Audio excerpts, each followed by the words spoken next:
Hotepish with your host, Dwan B. Intelligent-ish talk, intelligent shit talk, where we balance the profound with the profane. Political satire, celebrity and expert guests, information and entertainment, conversation and solutions. Leave your feelings at the door.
Welcome to Hotepish, intelligent-ish talk, intelligent shit talk.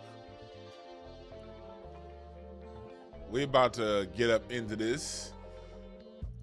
This podcast is gonna be it's gonna be a few things today, because salute to Kwame Brown, and salute to everybody in this. Salute to Matt Barnes, salute to Steven Jackson, salute to Gilbert. The people he talks about in this video, the times I personally interacted with all of them, they've been nothing but nice, nothing but cool. But Kwame hit on some things, man, and he hit on some themes that anyone who's been listening to this show for a long time, I talk about. So I was gonna break this down anyway, based on one of his long videos that he had. I'm not gonna play that one, but he said some things in the shorter videos, more so about the context of basketball and the situation and what goes on in basketball that most casual fans don't quite understand. So I'm gonna play what led to the situation. Then I'm gonna play video of Matt Barnes and Steven Jackson's responses. I was able to get Stack Jack's response before he took it off his Instagram page. And then I'm gonna play the whole video, two videos of Kwame Brown going in. This shit's hilarious. So they're gonna be parts of the show that I'm gonna dip all the way out, because one video is 6 minutes long, the other video is 11 minutes long, and I'm gonna play both of those whole videos, and then just get with y'all in the chat room while the videos are popping. But anyway, thank y'all for joining. Good morning. What's up, Butter Love? What's up, Timmy? What's up, Bert? Goldie, Travion, thank y'all for joining. Kermit Alexander, what's up, Nikki? What's up, Terrence? Yeah, what's up, Space Age? Yeah. We are here. Somebody, I'm here with intent. What's up? We're about to get into it. Because first of all, how y'all doing today? It's good to see y'all, and thank y'all and welcome y'all for joining the chat room today. Y'all know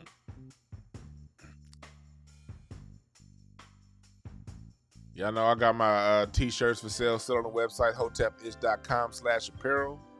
Get your t-shirts and keep listening. I got my live drum sample packs, me on the drums, for you producers out there. Listen. Later on in the show, I will drop my promo code, and you will get a 20% discount on my live drum sample packs. Promo code will be dropped at some point during the show. I'm not going to tell you when, but it's going to come. My book, No Time for Waste. I said No Time for Waste. Ha! I'm over here saying my own goddamn book name wrong. My book, No Time to Waste, still on sale. Thank you everyone who's been buying my book. The link is in my link tree for my book, No Time to Waste, a self-motivation guidebook. Thank y'all for buying it. I'm getting a lot of good reviews, and I appreciate everybody who's leaving a review. It's not no bullshit. Go and look at the reviews on Yelp and look at the reviews on Google. The book is actually helping people find their goals and plan the future for themselves. And my t-shirts now, reparations now. Get the snapback, get the t-shirt, get all that good shit. You dig? Yeah, so I'm bringing up this drama with Kwame Brown because y'all know me. I'm a former basketball coach. And I've always used the game of basketball when I coached my kids. I always used the game of basketball as a basis for the game of life. And I would teach life through the game of basketball.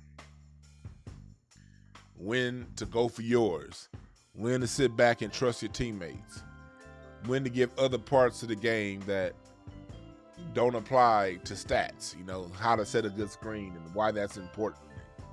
All that kind of stuff. And then correlated to life about how sometimes in life you ain't going to be the one shining. You got to be the one helping somebody else shine. And through learning how to help somebody else shine, when it's your time to shine, you'll be able to handle that shine with responsibility. And so I would do all kinds of talk like that when I coached. And now that I don't coach and I more so do the podcasting, I use current events to teach the game of life. Well, in this particular subject, why it took so much interest, I got my two of my favorite subjects sort of crossing paths right here. You got the game of life and how white supremacy uses its athletes to further the cause of white supremacy. And I have an athlete talking about it, which is very rare. Because y'all know, I'm cool with I ain't got no problem with nobody. Again, like I said, don't take anything I say as a diss towards anyone as I do this broadcast today. Out of all these players, I spent the most time around Matt Barnes. UCLA, you know, off season, he was cool with people I was cool with. Me and him never like directly kicked it like that, but we had some mutual contacts where we would end up in the same environment oftentimes. And I'll be the first to tell you, I like Matt Barnes. Look, I ain't never seen Matt Barnes be anything but authentically 100. Matt, when me and Larry used to go to all those Clipper games, when I had the season seats, you know, Matt, I used to always walk into the friends and family room before the game, high as hell, smelling like a forest of weed. And every time I see Matt Barnes, he look at me and be like, "You motherfucker, nigga, I can't smoke until the season's over with." I'll be like, "Yo bad. I ain't got $1 million either, so chill, nigga." But that's how cool Matt was. Matt was always a real one. So again, I'm not gonna say anything personally bad about Matt Barnes. I'm not gonna say anything personally bad about Steven Jackson.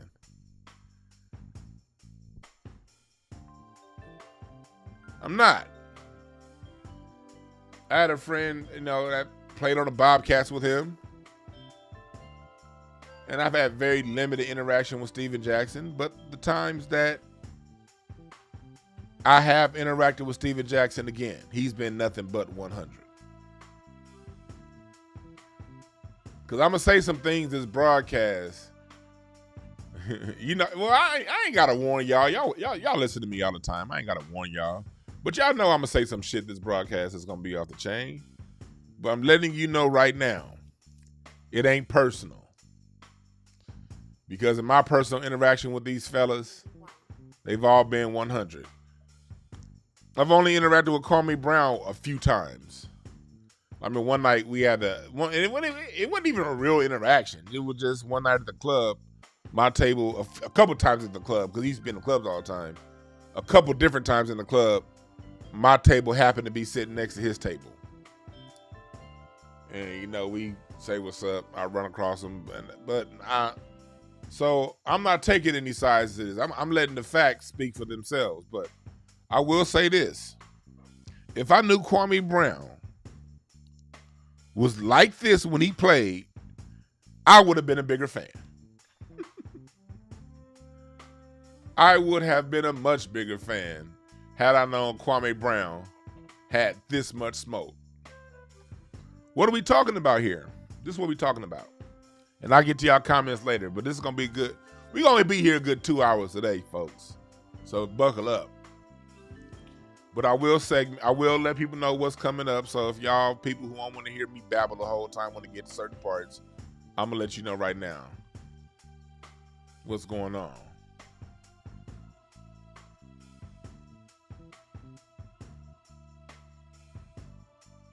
Well, basically,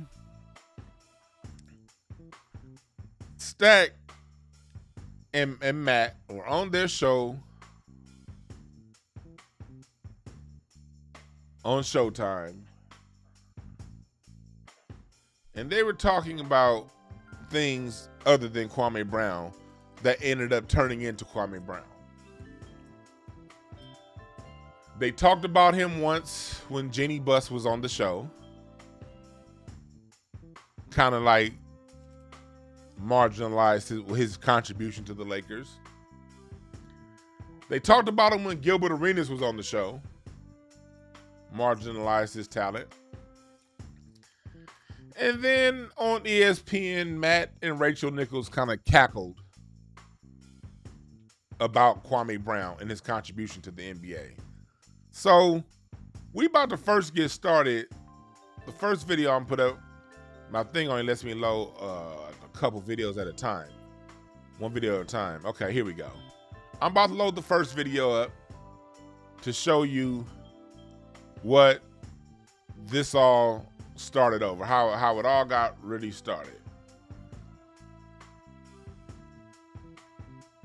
That's what people, right? oh, you got him for nothing, not Right. realizing that what you guys gave him was Marc Gasol. And Kwame Brown. And so, Marc Gasol. and, Right.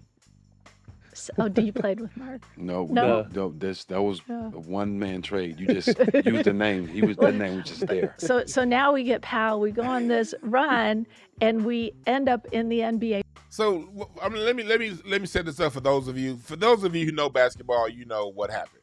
But for those of you who aren't paying attention to basketball around this time, in 2000, Kwame Brown played for the Lakers. He was traded, and when they traded Shaq, they ended up getting Kwame Brown. Not directly, but indirectly. Kwame Brown was with Washington. They traded Shaq to Miami. They got in the three-way trade. They ended up getting Kwame Brown and Lamar Odom, basically for Shaq. And those were some down years for the Lakers, obviously. Those Kwame Brown, full disclosure, did not play. You know, he never met expectation relative to where he was drafted. Kwame Brown, for those who don't know, was the first high school player ever taken #1 in the NBA draft. Again, Kwame Brown was the first high school basketball player ever taken #1 in the NBA draft.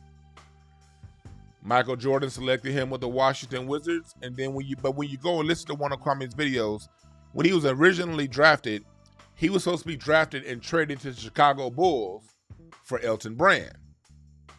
Abe Poland, the owner of the Washington Wizards, came at the last minute and said, no, we're not going to make that trade happen. I'm not going to trade my number 1 pick. So, Michael Jordan, you have to play with him. Michael Jordan, in his frustration and anger of having to play with the first player out of high school ever selected, number 1, went to basically go. Michael Jordan really did Kwame Brown wrong. He shitted on him. He talked bad about him. He treated him bad. The boy is only 18 years old. And Michael Jordan, who was the greatest player of the 1990s, really treated that young man really bad. Called him basically anything other than a child of God. And it went on to destroy that man's confidence. And one thing we know about the NBA is all about confidence. Every single player that makes the NBA can play some basketball. Let's not get it twisted. If you make the NBA, you can play basketball. The difference between those who really excel and those who don't play as well oftentimes comes down to confidence. Kwame Brown's confidence got destroyed really young, and he never panned out to be the player people expected him to be. So think about it. That's a lot of pressure being the first NBA player ever taken number 1 directly out of high school. Kobe was taken out of high school. Kobe was the first guard taken out of high school, but he was drafted number 12. Kevin Garnett was taken out of high school, but he was drafted later in the draft. Kwame Brown was the first one that was first. So LeBron James came after Kwame. Kwame took a lot of the bullets for LeBron, for Amari Stoudemire, being high school players taken high out of the NBA. I mean, out of high school. So he didn't pan out relative to what NBA quote-unquote experts wanted him to be. But he was still a good player.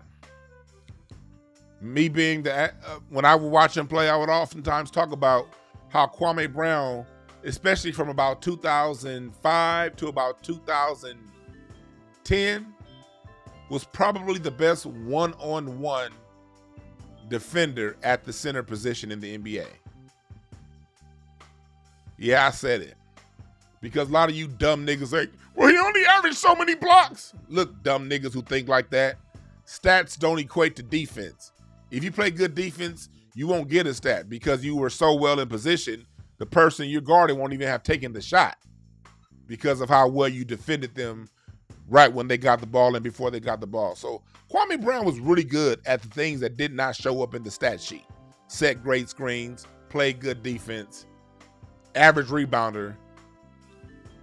He was terrible with hands. Now when it came to hands and catching the ball, he was terrible with catching the ball. No, Brandon Meadows is not a reach. I know basketball.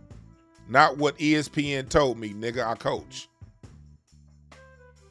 So before y'all get talking all that reach and shit, understand the game of basketball.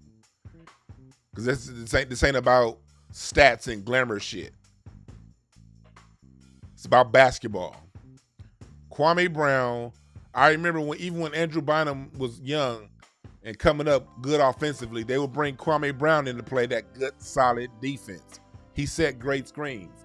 If you want your best players to get open shots, that oftentimes comes down to how well the screen was set. I know they don't talk to you mediocre niggas about this on ESPN, but let's just get into real basketball talk. And for those who aren't in the basketball talk, we're going to tie this all in, so be patient with me, please. Thank you for joining Hotepish Intelligent Ish Talk.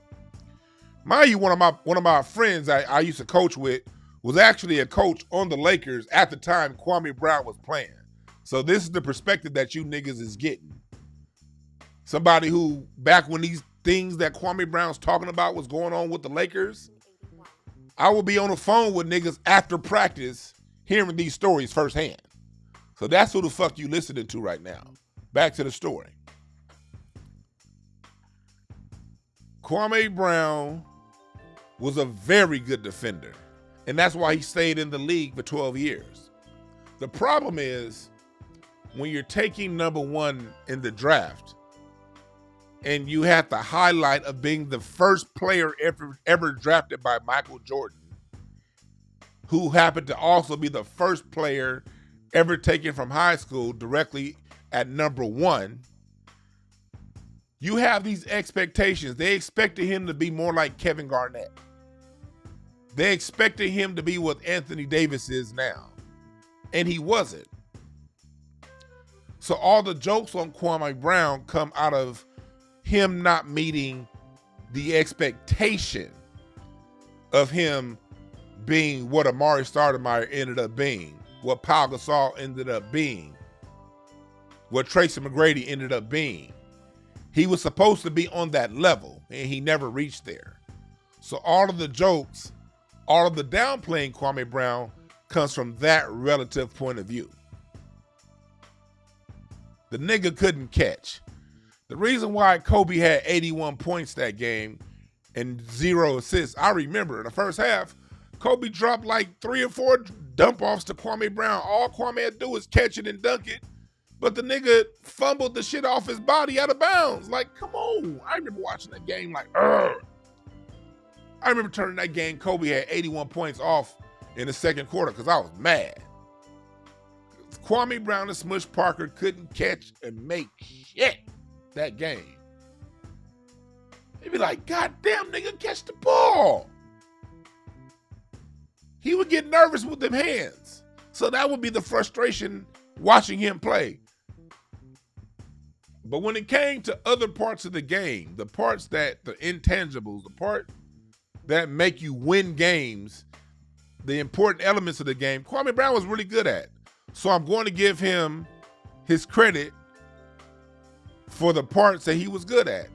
So when you see these players talking and kind of like talking slick about Kwame Brown, he's been a running joke since 2001. And I'm guilty. I'm part of it. No, you cannot say Michael Olowokandi was better. Michael Olowokandi only lasted in the NBA for 7 seasons. The NBA don't play. If you ain't good enough, you don't get a roster spot. The NBA don't give a fuck where you were drafted. Look at Anthony Bennett, first pick of the 2003 draft. Couldn't find an NBA roster within 4 seasons. If you can't play, you don't make a team. Kwame Brown played for 12 seasons. When you get past year 8, year 9, you were not a bust. Adam Morrison was a bust. Somebody else Michael Jordan drafted. Johnny Flynn was a bust. These niggas was taking top 10, couldn't play 3 seasons. No, Kwame Brown was not a bust. He just was not as good as projected to be. Learn the difference, simple minds. It's a difference. So Kwame Brown, he's doing, Markelle Fultz, that's a bust. But for those that have been in NBA circles, Kwame Brown has been the poster child of bust for about 20 seasons. So now Kwame has gotten to the point where he's tired of being the running joke. He's tired of being the person that is the poster child of bust. Think about all these European players that have come in with high expectations and ain't done shit. Do they ever keep these people around as poster childs of bust? No. Yeah, Darko Milicic was a bust.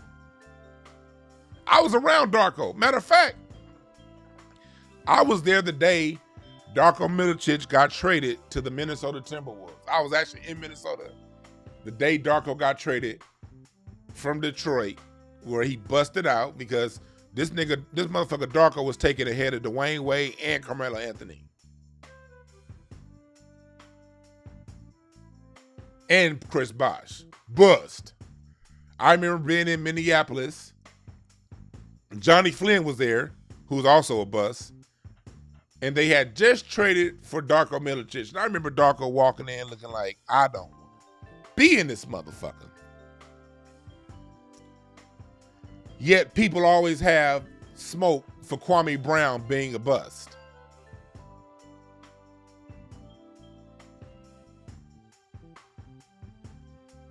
So in this video right here, I'm going to start playing the videos now.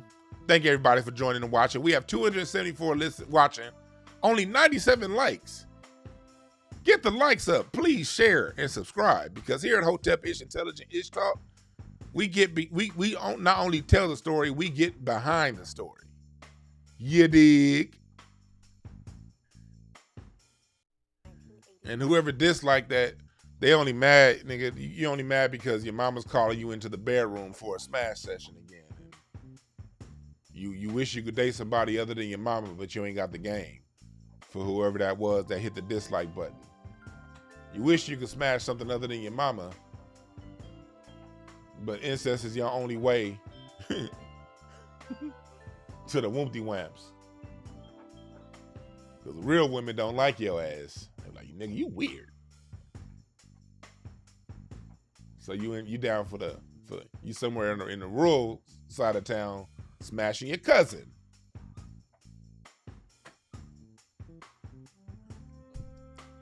Back to what we talking about here at Hotepish Intelligent Ish Talk. Oh, another cousin fucker just hit the dislike button. But I ain't tripping, because we got way more likes than dislikes up in this bitch. Back to what we talking about here. So that's the setup. So Jeannie Buss is being straight up. She's like, okay, we traded Marc Gasol. We traded for, this is how we got Pau Gasol.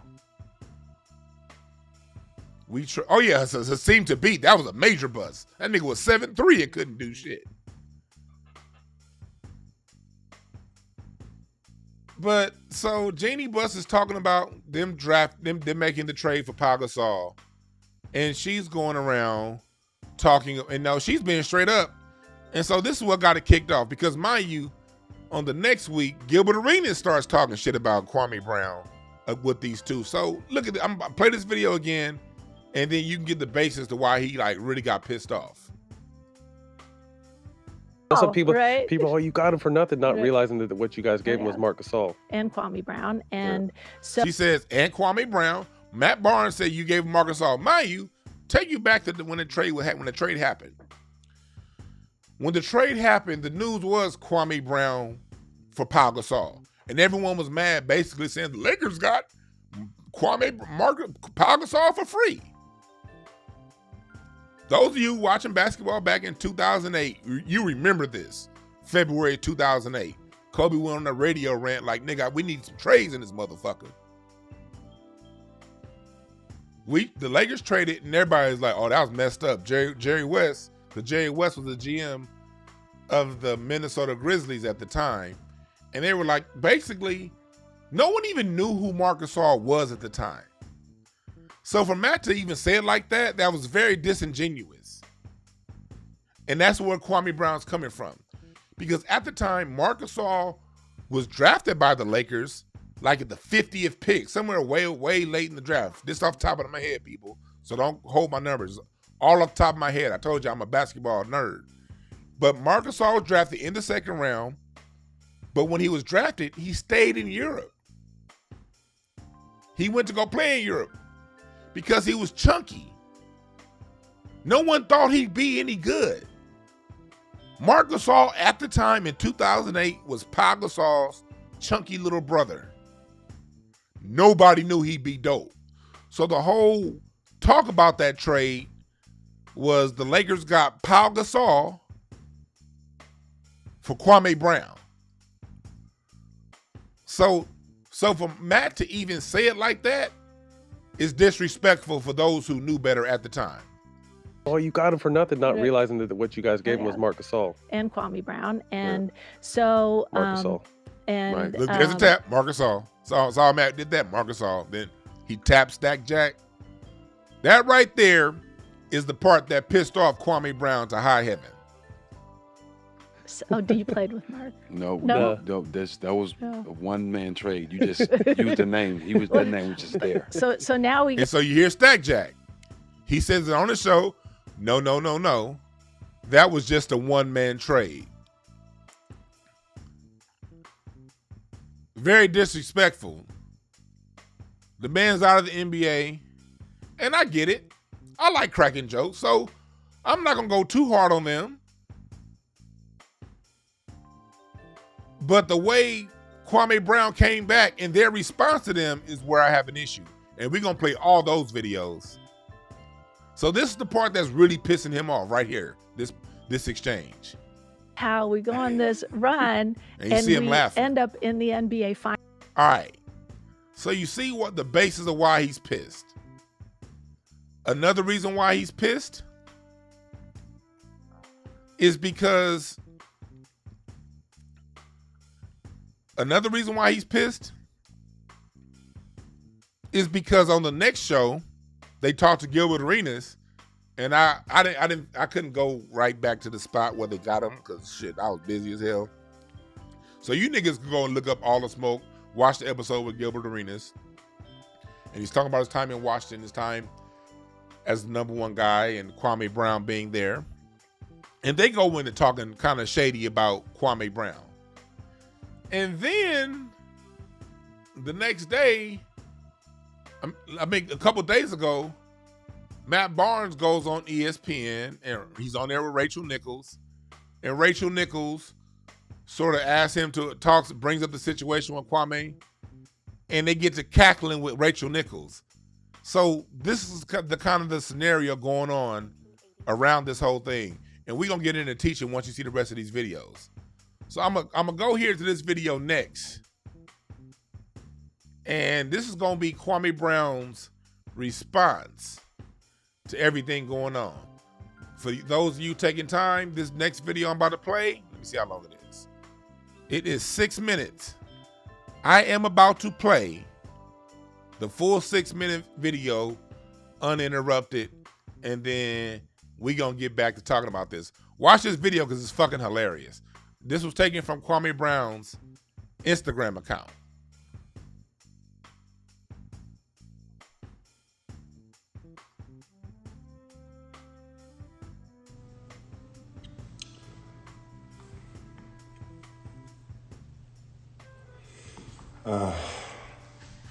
You guys handled it just like I thought you would. You guys handled it just like I thought you would. So, Matt Barnes, you on Jack comments talking about, don't be mad at me, be mad at Doug Collins and this and that. And see why they gave stupid niggas like you a podcast, because what was your argument? Are you saying that I should now go argue with Doug too because he was wrong just like you? Or were you saying that you can do what you did because you saw someone else do it? Like, I'm not understanding your point. But see, here's what you dumb niggas don't understand, is that no one's attacking the black man more than the black man. And so what I was trying to tell you two gentlemen was like, yo, that's not appropriate that's what you want my son to think about me, black man? That's the vibes you giving off going that far? To disrespect a black man? White people can't say shit in America right now, especially not to black women. But black men, we are losing. We reading at a 4th grade reading level at this point. We crying, we bitching, we whining, we look weak. And you guys are on a platform and you trying to make a man like me look weak? Shame on you, gentlemen. Shame on you, gentlemen. And then instead of you being able to be man enough and talk to me like you are a man and not some celebrity and not something you niggas created. But see, you think you better than somebody now because you was in the NBA, because you was on the podcast. That's the first thing, Jack. That's the first shit you talking about. You already blew it in the NBA, so we're not gonna put you on. It's slave mentality, brother. You've been around too many of the wrong type of white folks, cause you know how to do their bidding. You playing from their playbook, boy. The way you spoke about me, I ain't never disrespect you in public or out of public. And the way my son, I got a 16-year-old in that room, black man. And you could have let that young lady just run the clip and say, hey, you know, yeah, he was in a trade. But no, y'all niggas stopped. And like my name shouldn't even been mentioned, homie. And you niggas are supposed to be for the people. Jack, you don't want nobody to disrespect your family members. But I got brothers. I got sons. And you disrespecting me while I'm alive. I'm right here, nigga. Where my flowers at right now? Can respect me right now while I'm here. Because if you niggas shut y'all goddamn mouth and stop talking about black men the way you guys are doing, and make it to where nobody can talk about black men or black women, then guess what? We can start being looked at in a different light. We can start being respected in a different light.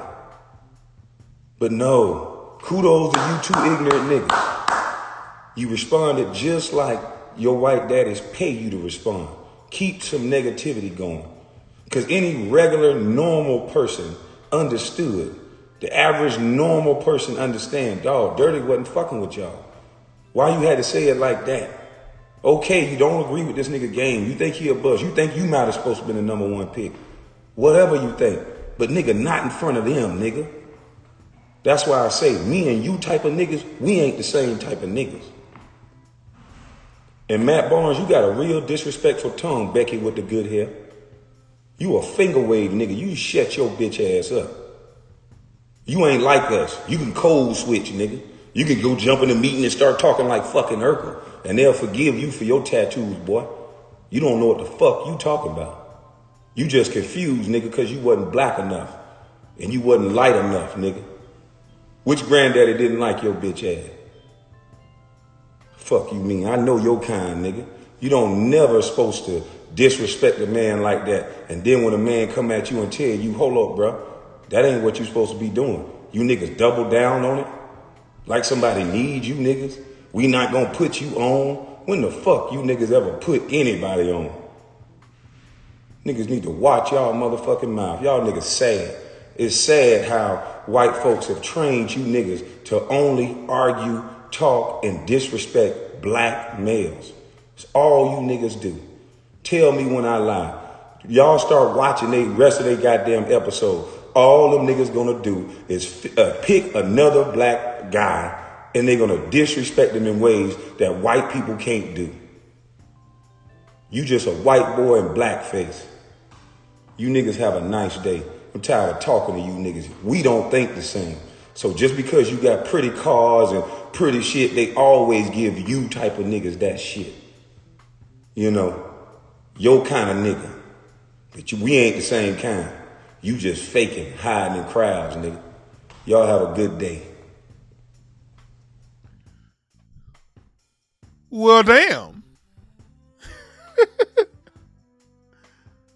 A damn D-Sam. Kwame Brown. Did you have to hurt him like that? Becky with the good hair? Oh. Which granddaddy didn't like you? Oh, shit. Oh. Oh, Kingsbury, I would play either if I wasn't worried about getting a copyright strike. Goddamn. Goddamn. What he was talking to here was a response to how Steven Jackson and Matt Barnes both responded to the situation. We're going to go and listen to their watch their responses. I went to Instagram and I got Stack Jack's response before he took it off Instagram. And I got Matt Barnes' response is still up there. So you can see it. I'm going to play both of their responses. And then after I play both of their responses, the next video I'll show y'all from Kwame Brown is going to be a 4-minute and a 7-minute. And the reason why I'm going to play all the video is because that nigga went all the way in. So I'm going to want to play this through all the way through for y'all. And so on the replay, can somebody in here when on the replay timestamp this show and go into the comments? I appreciate it. If one of my listeners can go into the comments at the end of the show and sort of timestamp where these videos are for the people who on the replay just want to see the videos. But in the meantime, goddammit, I'm about to play Stack Jack's response, then Matt Barnes' response, and then Kwame Brown's response to both. And y'all gonna want to hear this whole video. Y'all gonna want to hear everything because, nigga, this shit is hilarious. All right, let me get on over here. Hold on, y'all. This is Stack Jack's response.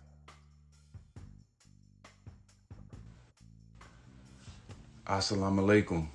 Wa rahmatullahi wa barakatuh. Hey, man, everybody want attention. Say Kwame Brown, bro. I love you to death, man. I don't want no smoke with you. But you can call Charles Oakley and anybody. I'm with Oakley every day. He know that ain't true. You know that ain't true. I wish you the best, little bro. Keep doing your thing, but we not gonna put you on. You had your opportunity when you was the #1 draft pick and laid the egg. So don't make this personal, bro. 1 million people talk about you, but you want to come at us because you know we hot, because you know we can put you back on. That ain't gonna work. Keep doing your thing. We gonna do ours. I wish you much love, little bro. We don't want no smoke with you. Keep doing your thing. I'm in a different place. Trust me. But none of the stuff you said, you have no facts. My issue with that is, nigga, if you're gonna bring somebody up, you better be ready to deal with what they got to come back, what they have to say in return. You can't bring somebody up 2 weeks in a row who didn't say anything to you and then come back with some assalamu alaikum shit and, you know, we ain't gonna put you on. No, you kind of brought them up already, so that was kind of a moonwalk there, Brother Stack. No disrespect. No disrespect. I love you the same. But you kind of moonwalked there, homeboy. We wouldn't be having this discussion had you not brought him up in the beginning. As a comic, as somebody who talks shit the way I do, I'm already knowing as much shit as I talk. At some point, somebody gonna want to say something back to me. I'm not gonna moonwalk. I'm gonna go harder. Or if I'm wrong, I'll apologize. I ain't got no issues with apologizing when you're wrong. But you can't throw an apology out there and still be like, but you was whack though. No, either you apologize or we got the smoke. You can't play down the middle, nigga.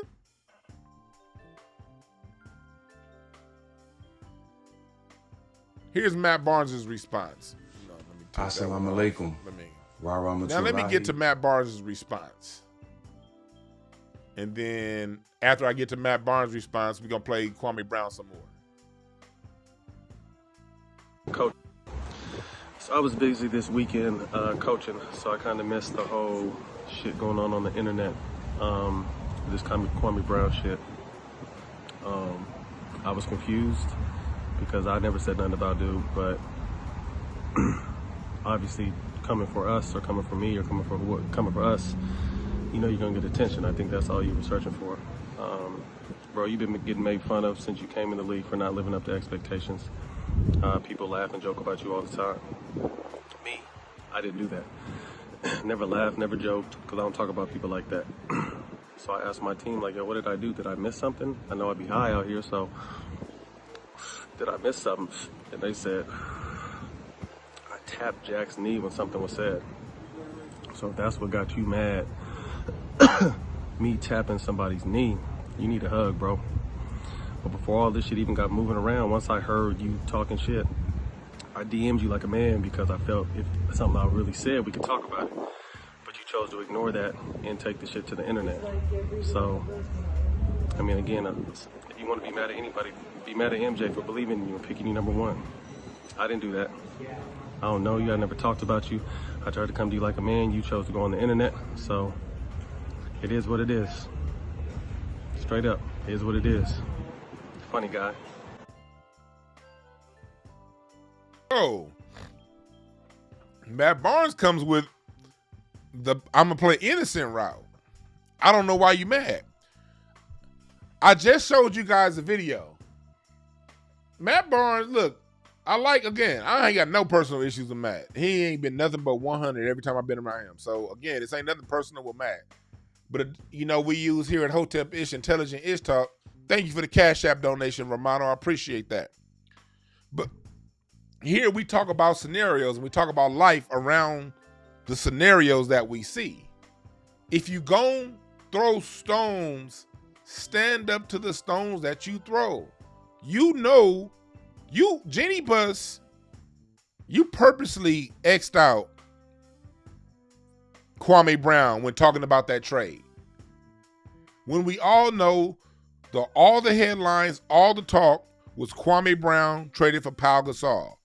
Nobody knew who the hell Marc Gasol was. And you know that. Marc Gasol ended up not being good for 3 more seasons. When he finally was good, like he was cool his first, he didn't even play that year. The next year he played, he was okay.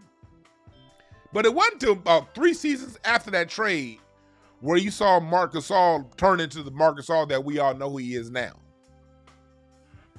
So Jenny Bus corrected you, put Kwame Brown's name in there as it should have been, and then y'all started going to disrespect and laughing, and then Stack Jack basically said the man doesn't exist.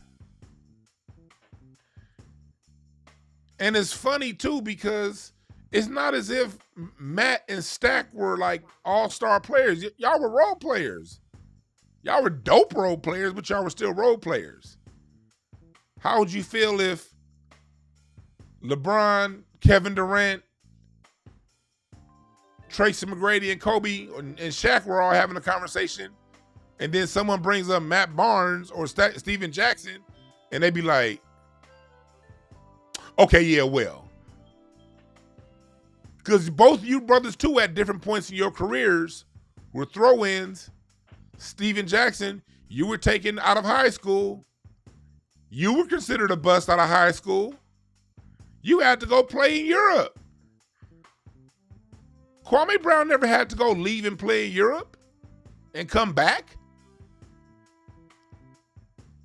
And then when you thought the Spurs were going to pay you that money because you helped them win a championship and they said, thank you, nigga, bye, you were the one hurt because you overpriced yourself in the market and ended up having to take less money with the Atlanta Hawks. Oh, yeah, I know basketball. No, I can't play it on you guys' level, but I know my game. Matt Barnes, you were a fringe player that was taken in the 2nd round out of UCLA. In Philadelphia on the end of the bench. Maurice Cheeks wouldn't put you in the game. You were almost out of the NBA until you got that chance with the Golden State Warriors and they happened to play your style of basketball.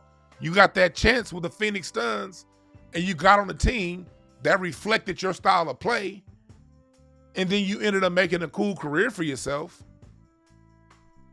Matt Barnes is one of my favorite below the rim finishers. Anybody know me? I've always loved Matt Barnes' game. But if we talking basketball, people who've casually watched the game wouldn't know who you are. I remember I put a list up on my Facebook about 2 weeks ago talking about my favorite finishers to ever play the game that I like watching.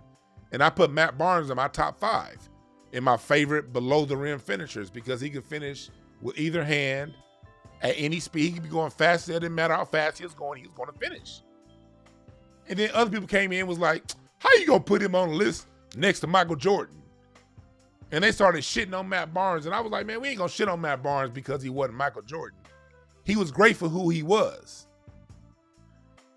All Kwame Brown is asking for that same level of respect. Don't talk about what a nigga didn't do. Just talk, if you're gonna talk about what he did bring to the game. Didn't crack a few jokes. But to totally make him feel irrelevant, I understand why he felt the way he felt. I understand it. I understand why he felt the way he felt. Thank you, MHMB Radio. Thank you for the cash app. I appreciate the donation, my fella. Now, we're about to get to Ether.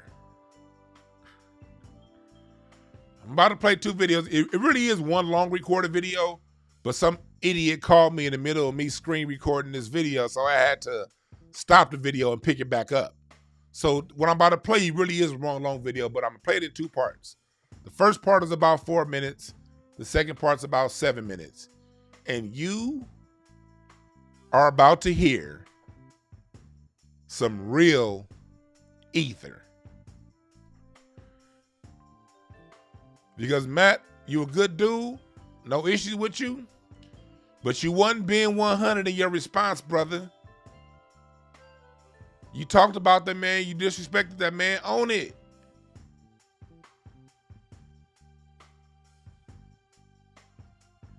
You gotta own it. All right, here we go. First part. They was wrong. Leave that. Becky with a good hair.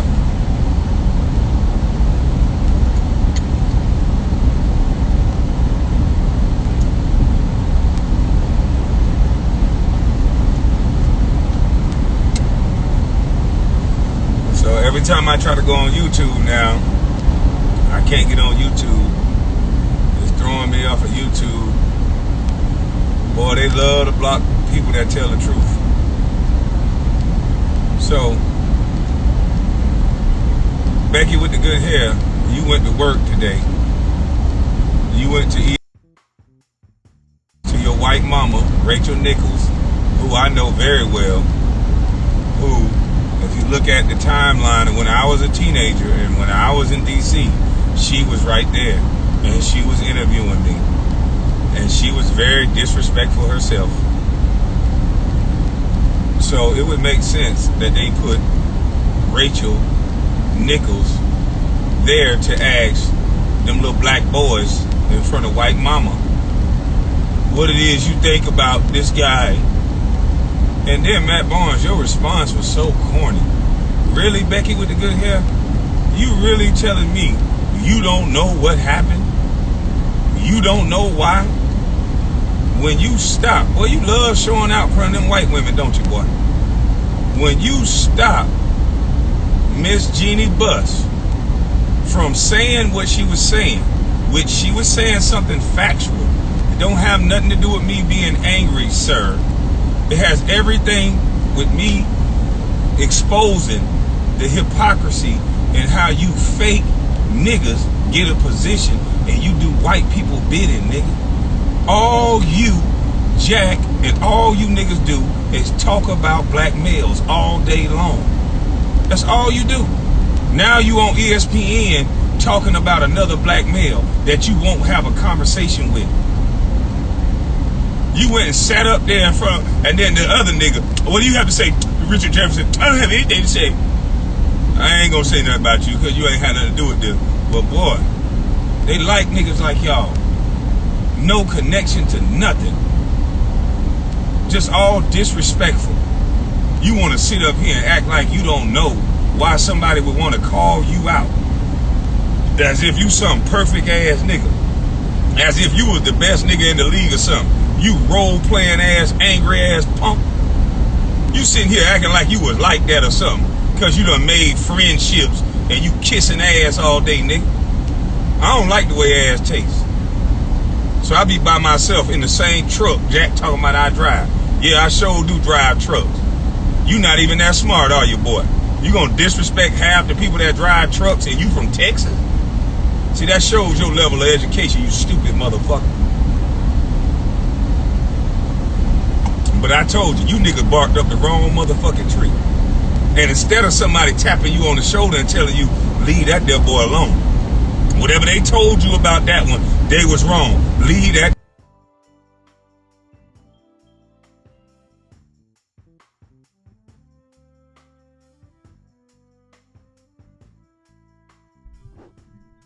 This is Kwame's video, not mine. His shit started fucking up. And then I got this call.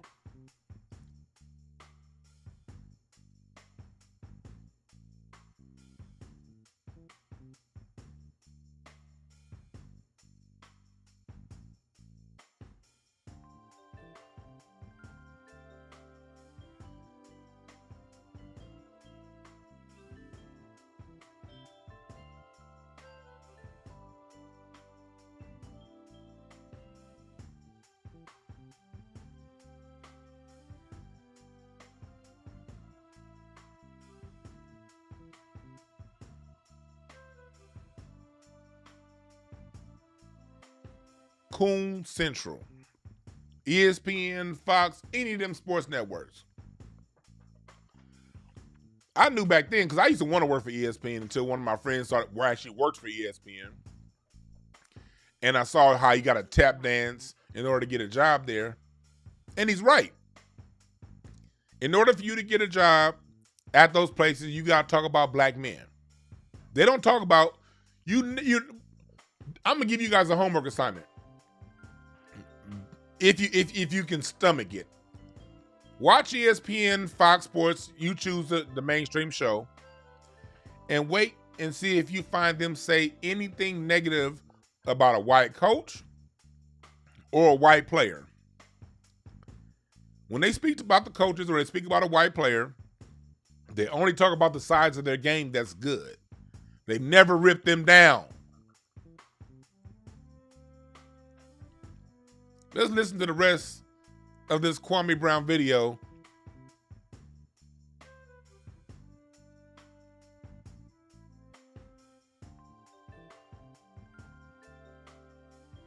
Nigga, I know you feel inadequate, boy. That's why you keep talking about real men. Woman to a real man, boy. Right next to you. He probably was watching how you was moving, you punk. He probably was texting your old lady at the goddamn gatherings. When y'all had galas and balls, he was texting your wife, punk. And you sitting on a news station, you talking about other men, boy? You talking about other men, boy? Have you lost your mind? They pay you niggas to get on TV every day and disrespect black men. That's all you niggas do is have a look at me show. Well, that look at me show is over with, nigga. Now you gonna look at me, boy. The fuck you talking about? You inadequate, boy. That's why you always got another man name in your mouth. And then you always acting like, now you want to talk like a politician. Oh, I don't know what was going on. I was just taking my son to the game. Bitch, you lucky Derek ain't take him to the game, punk. The fuck you talking about? You was just taking your son to the game. You don't know what's going on. And you sitting up in one podcast and then the next podcast and you tapping on folks talking about another grown man. Nigga, I'm 20 years removed from the #1 draft pick, nigga. And you sitting here running your mouth about a man that ain't never said nothing about you in that manner. I never said you couldn't have an opinion, sir. So to sit here and try to pump some narrative talking about he butthurt about being the #1 draft pick. How the hell the nigga that's butthurt that ain't saying nothing to nobody about nothing? If you never would have put that extra disrespect on it, bro, let that woman finish her sentence and don't say nothing. But no, you talk too motherfucking much. And that's probably why your ex-wife was tired of hearing you run your motherfucking mouth and trying to be prettier than her, nigga. Sitting up in the mirror, hogging all the mirror space, trying to get that activator in that finger wave, nigga. And you running your mouth talking about somebody like me? Boy, you need to stop, boy. I done told you. You done stepped in that goddamn quicksand, boy. I don't gotta lie and make up shit. The only joke you got, boy, when is this basketball joke gonna run out? You keep hitting me with basketball jokes. I keep hitting you with your real soft ass, punk ass life. Now, which one didn't like you, boy? Your granddaddy that was black or your granddaddy that was white? Cause there's some deep issues in you, boy, that you can't understand what the fuck I'm trying to say. That in America right now, boy, white people are scared to talk about black people right now as a whole. And you niggas getting on camera every day talking about black males. That's all you niggas do. You want to sit here and make me look a certain way, boy? When a nigga, some nigga done ate your food. Some Derek Fisher done open your doors to your house. Derek Fisher got your keys to your truck. You bitch ass nigga, send some gas money so you can pick them kids up. Yeah. Now what you do, nigga? You niggas want to sit on TV and act like y'all niggas perfect, and you can't respect when a man tell you wrong, bro. Well, let the gloves come off. The only joke you got is about basketball. I got a joke about your life, you punk bitch. The fuck is you talking about? What is Derek Fisher? Is he the mentor or the stepdaddy or what? Cause he your mentor too, you punk. Y'all niggas a trip. You want to sit online, and this what Rachel Nichols sat there and got your dumb ass to say something else again. Cause see, Rachel Nichols know I'm gonna say something. I ain't got shit to lose. I don't got no big podcast. You the dumb nigga that keep responding to a nigga that you bigger than. You stupid motherfucker. You ain't learned nothing cause you think you tough. A light-skinned nigga like you with slick ass hair should be acting like Drake and taking niggas' girls. But no, you getting your girl too. Cause you wanna be a thug. You want to smoke weed and play cards all night, punk. Whatever you thought you knew about me, nigga, you were wrong. But you get back on ESPN, nigga, and take that little white paycheck to sit there and disrespect another man, boy. You sit there and do that. That's what's up. And then turn around and scream, Wakanda. That's why white folks laugh at us every day, because of stupid motherfuckers like you. Part-time thugs, part-time podcaster, and part-time real nigga. You a part-time man, boy. The fuck is you talking about? You was at a football game. You a joke. You ain't never spoke to me. You ain't never, this is how I know you a joke, nigga. You ain't never uttered 2 words to me, nigga. As a man, you never shook my hand, boy. But on the internet, you talking like that? What kind of nigga are you, boy? Oh, I forgot. You one of them mixed, confused niggas. I forgot. You niggas always got to join the call. I want to be down for what you know is true. You niggas light-skinned motherfuckers always want to be down. Not all of you, some of you motherfuckers. Always want to be down. Always got to be proving something.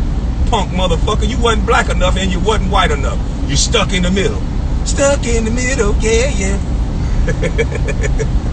Told you nigga about fucking with me, boy. And the more you keep running your mouth, Rico Suave, the more I'ma fuck with you, Becky with the good hair. You better take heed and shut your bitch ass up. I done told you now. You ain't never had nobody tell you, shut your bitch ass up. But you got a nigga telling you that right now. Shut your motherfucking mouth, boy. You don't compare to me, nigga. You gonna make basketball jokes and all kind of dumb shit. And that's what them white folk hired you for, boy. So keep dancing and clapping. But this one you better move on from, nigga. Fuck you talking about. The shit ain't working in your favor. It really not. You're looking stupid, nigga. Fuck you talking about. You got something to say about a man that ain't said nothing about you. And then a nigga come to you like a man and say, hey, look here, man. You know, that ain't what you supposed to be doing. Hey, why don't you tell Doug that? Why don't you tell this person that? No, nigga, I'm telling you that, finger wave. Nigga, I might pay your stylist to quit for a couple of days, you finger wave head punk. I need to pay your stylist to quit for a week. Getting online with a finger wave running your motherfucking mouth about men, boy. The fuck you talking about? You niggas crazy. But I'm gonna let you live for a little bit, boy. I'm gonna let you live because I got somewhere to be. But don't you ever put that little soft ass tongue on me, nigga. Have a conversation with me instead of about me. That's what you do. With everybody else, you tough. You running up on them. You talking all the tough shit. You want to smoke. With me, you talking to a white lady. Yeah. Yeah, with me, you talking to a white lady. Yeah, come talk to me. I can show you daddy's cooking, nigga. Bitch ass nigga.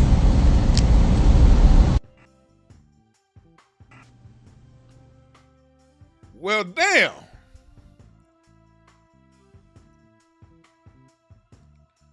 Well, damn.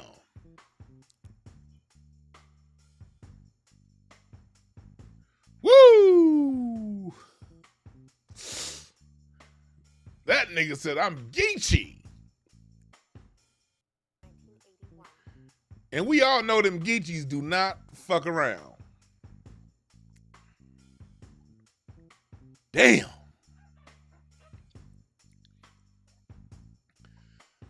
It's some people in here that keep saying, but he was a bust. Unfortunately, your daddy busted, your mama didn't pull out. If that's the only thing you can think, is he was a bust. The only unfortunate bust around here is your dad didn't bust in his jeans. He busted in her instead. That's because him not being the basketball player Michael Jordan expected to be ain't got a goddamn thing to do with what he talking about right here. He went no Vaseline style.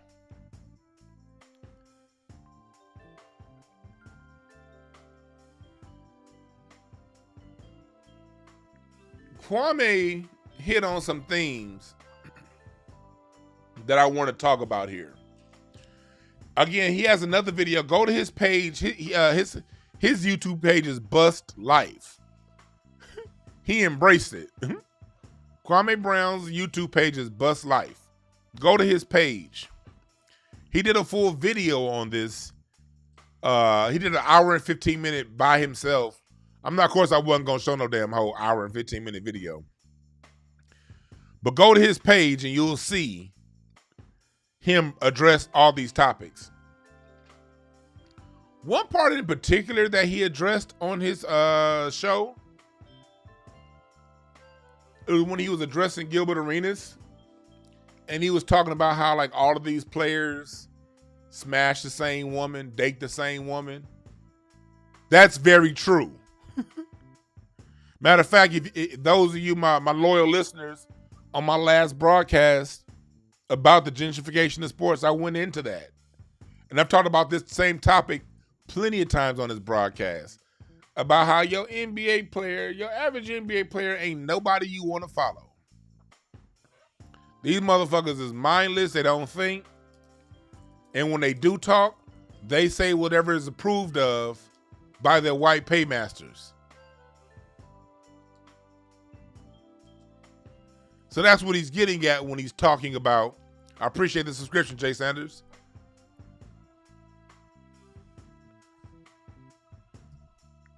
When I listen to what he's talking about here,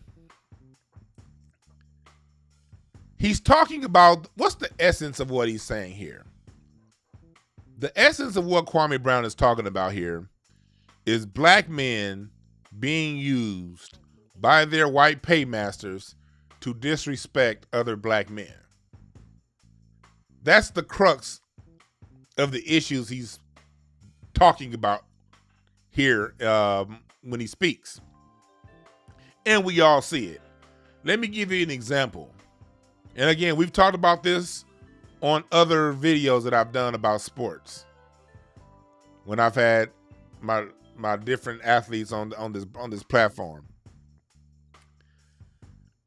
Pay attention when you watch baseball highlight. Either watch baseball or watch ESPN when they're talking about baseball. They don't disrespect and split white athletes. I was watching a Dodger game yesterday, and they were comparing Sandy Koufax to Clayton Kershaw on ESPN. And in the comparison, Matt Vasgersian found a way to maintain Sandy Koufax's greatness for what it was and put Clayton Kershaw's greatness right next to it. How do those conversations generally go when it comes to basketball? Oh, Michael Jordan was the greatest. He's better than these players now. Listen to Charles Barkley. Listen to, when you watch TNT, Inside the NBA used to be my favorite show. I used to record Inside the NBA up until maybe about 5 or 6 seasons ago. That way, if I saw the game, but I had to watch Inside the NBA. Kenny Smith, Chuck, and Shaq. Hell, I was watching that shit when it was just Kenny Smith. I remember Charles Barkley first day at Inside the NBA. I had to stop watching because all they do is old players, they get retired players to berate current players. And if you weren't Michael Jordan of the day, if you weren't the Dr. J of the day, if you weren't the Magic Johnson of the day, every other player gets shitted on.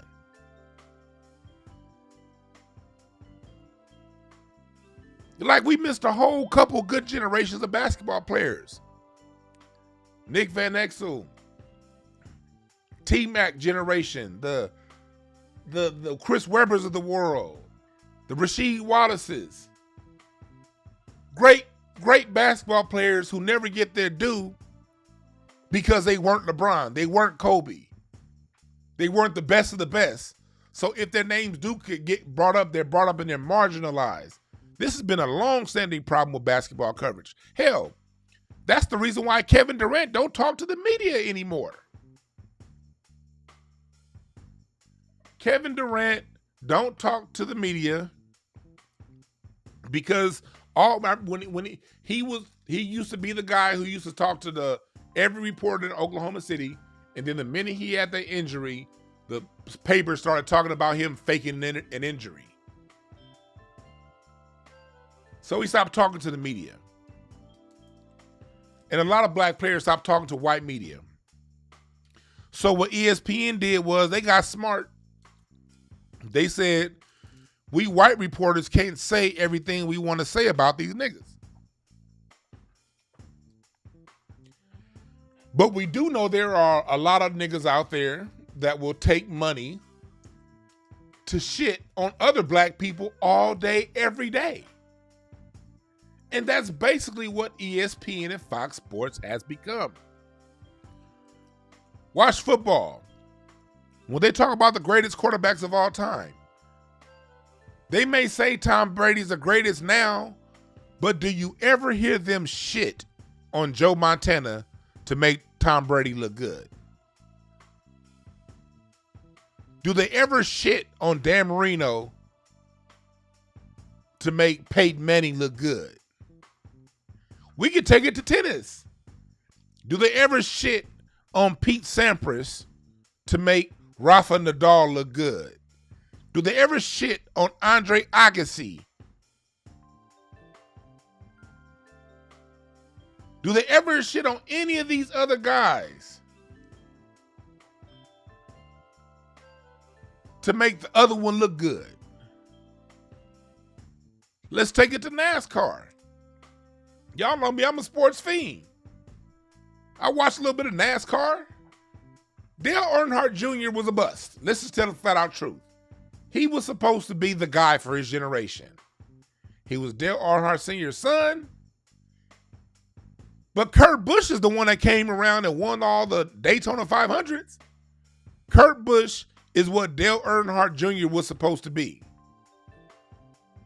But you're never going to hear them shit on one to raise the other. It only happens in basketball.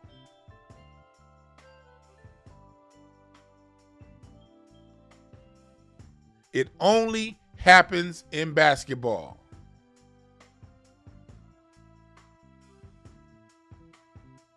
Where it's a constant B-rating of players. Kwame ain't picked up a basketball in I don't know how many years. He ain't been in the NBA. Why are we still talking about him? There have been so many busts post Kwame Brown. But when niggas find a nigga to shit on, a nigga can't wait to shit on that nigga, especially if a white person's around. Thank you, Richard Davis, for the Cash App.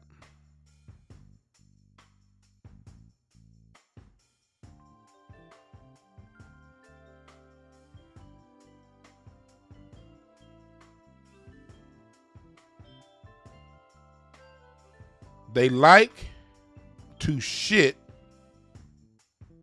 on black people. So since they can't shit on us the way they want to, they hire niggas to do it.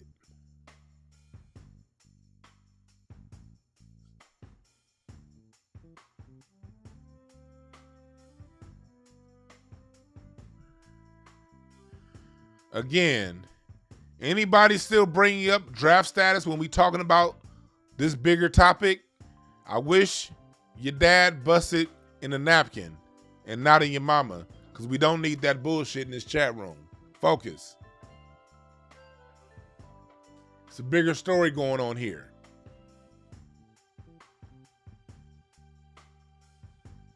It's a bigger story going on here. Kwame Brown is bringing up some real talking points. How long are we going to shit on other black people in the presence of white folks? See, now when it's just us talking shit in the barbershop, hell, that's part of black culture to talk shit. Yeah, we gonna talk shit at the basketball court.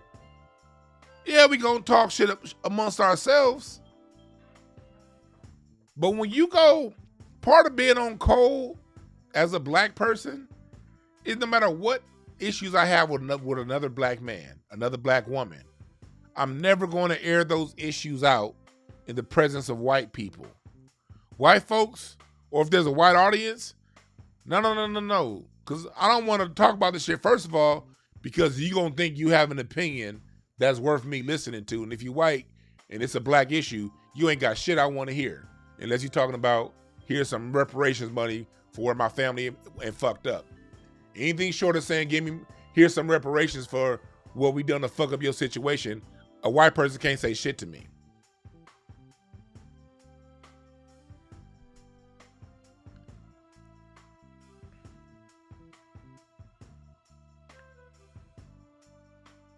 You dig?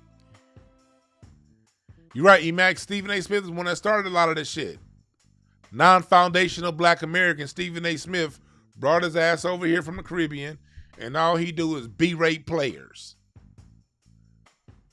Brought his ass over here and this is no disrespect to my people from the Caribbean. None at all. None at all. Because all my friends from the Caribbean is dope.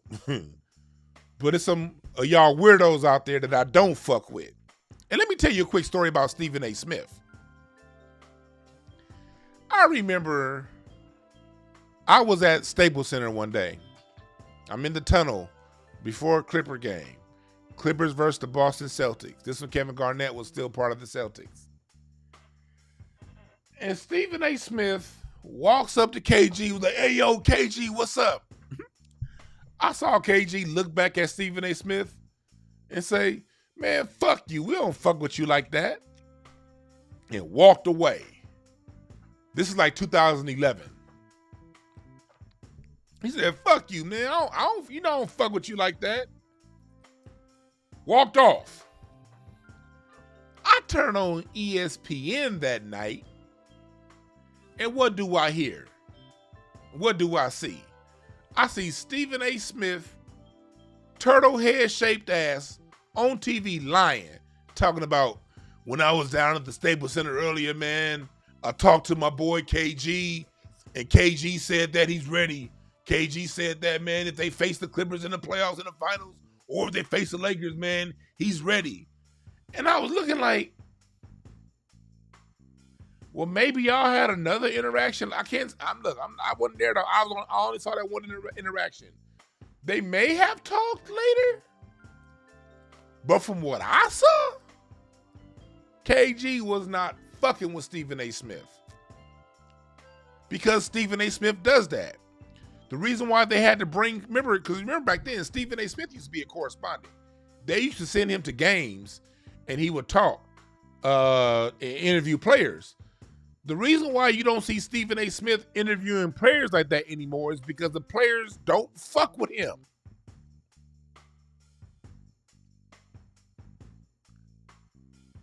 The players do not fuck with Stephen A. Smith. So they had to bring his ass inside the studio because all he does is talk shit about the players. And I don't like it. Here's the LA Times, Bill Plaschio. If you notice, these white writers hide their racism in the sports section.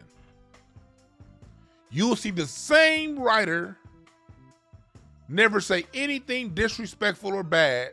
Bill Plaschke, LA Times, talking to you. Arash Markazi, ESPN, used to be LA Times, talking to you. You'll never see them shit on a Dodger player. You'll never see them. They'll criticize it if a player had a bad game. They'll criticize that bad game a player had. But they'll never talk about him in any negative way outside of the actual bad game that he played. They won't bring up any off the court issues, off the field issues. Rachel Nichols, Michelle Beadle, all these white writers and correspondents, you will never see them shit. Look at what they're doing right now in boxing. Deontay Wilder is the American. Tyson Fury is the European gypsy. Gypsies are the disliked Negroes of Europe. They treat it how niggas are in Europe. The way black people treat it in America is the way white folks treat gypsies in Europe. No rights. Deontay is the American. ESPN has gone a whole year and a half not talking about the egg weight in Tyson Fury's glove that was on the medical report, the dent in Deontay Wilder's skull that was there after the fight that wasn't there before the fight. They not talking about Alsbury, who was Tyson Fury's sparring partner, who left camp. He left camp because Tyson Fury was training with egg weights in his hands and padding removed from his glove. They don't talk about the farmer that came back and said, no, when Tyson Fury tested positive for steroids, he didn't eat bad meat. They paid me to lie, but they didn't pay me all my money. They ain't talk about none of that shit. These sports networks are white supremacist havens. They said, fuck America. We're not going to have the American champions back, Deontay Wilder, because he's a nigga. We're going to take this gypsy who we don't even like and cover for him. They didn't even get into talking about David Kenner, Tyson Fury's manager. There was a whole documentary on the BBC that came out 2 months ago on Tyson Fury's manager, David Kenner, and how he influences boxing results because he's one of the biggest gangsters in Europe.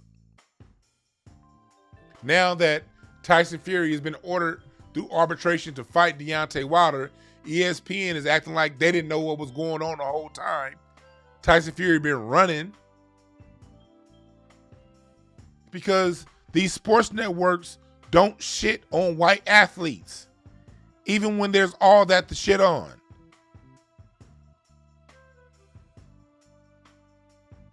They don't talk about Canelo running from the Charlo brothers in 3 different weight classes, testing dirty for steroids twice. No, because they got to keep that image up. Because they don't want to tell you Errol Spence and Deontay Wilder are the 2 biggest draws in boxing. They want to make it shit seem white. These sports networks are racist havens.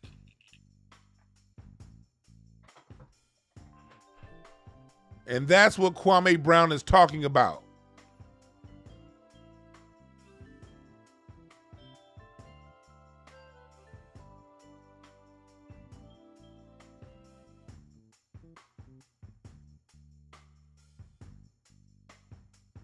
That's why I stopped watching all this shit.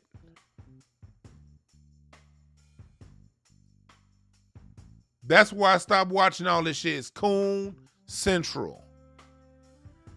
And salute to Kwame Brown for calling it out.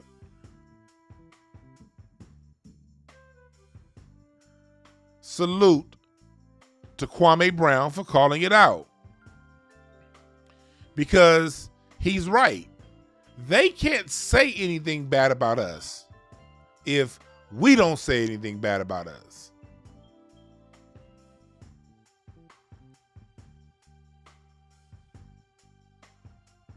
You'll never hear me shit on a player outside of what's relative to the game itself. I don't talk about the players off the court and disrespect them. Now, I do have fun talking about LeBron James fans.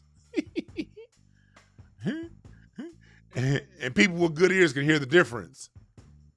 I love talking about, because you LeBron James fans, effeminate ass males are the worst. I like talking about you niggas, but my shit is very rarely do I talk bad about LeBron James himself. I'll talk about parts of his game that I don't like relative to other people's games. But I talk most of my shit talk comes to his fans. Because these is grown ass men in their 40s with another man's poster on their wall like you a fucking 12-year-old. Grow up, nigga. But that's just me trolling, talking shit about his fans. When I had my show Sports and Things, some of y'all remember when I had a certain NBA player on that show. Some of those shows are still up online. You can go and find them if you can find them. It was up on Blog Talk. The whole point of me doing that show when I did it was I was tired of seeing basketball players shitted on. I'm like, okay, if I'm going to talk about sports, I'm going to talk about what players do well. And I'll criticize areas of their game that they need to pick up. Because that's what sports talk is about. If a player don't have a left hand, you got to talk shit about, hey, nigga, the reason why you didn't win is because the defense know you going to go right. Every time you go right, you go into the cup. Every time you go left, you pulling up for a jump shot. That's fair play when it comes to basketball criticism. Oh, man, this person ain't that good. I don't like that center because he can't catch. That's why I didn't like Kwame Brown. My criticism of Kwame Brown wasn't that he was a bust. He wasn't a bust. He played 12 years. My criticism of him was he couldn't catch. No matter how the layoff was, Kobe would throw to him, the nigga would drop the fucking ball. That's a fair criticism.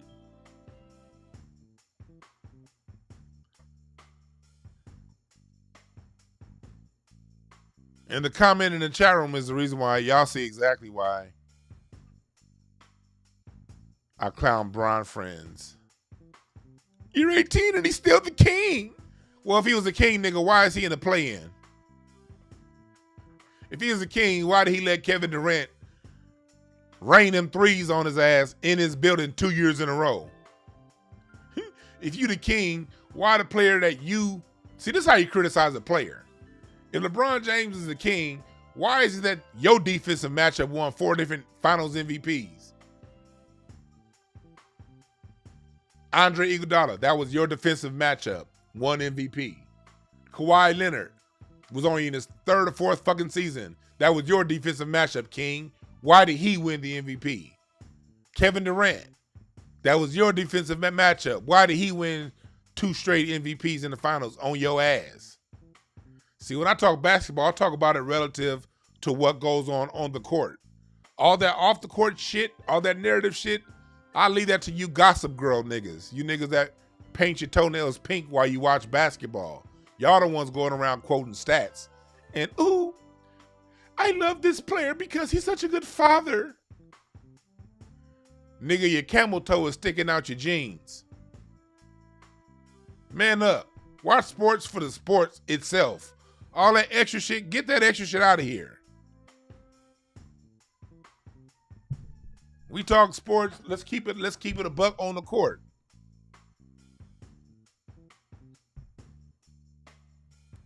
How you gonna be the king and people come into your arena and it's consistently your matchup that's winning the finals MVP? How the hell do you have as many finals MVPs as you've given up? Don't listen to me. Look it. the small forward for the other team is the person that won the MVP of the finals. What position does LeBron James play? Small forward. You at LeBron James makes you realize stats and numbers don't mean shit.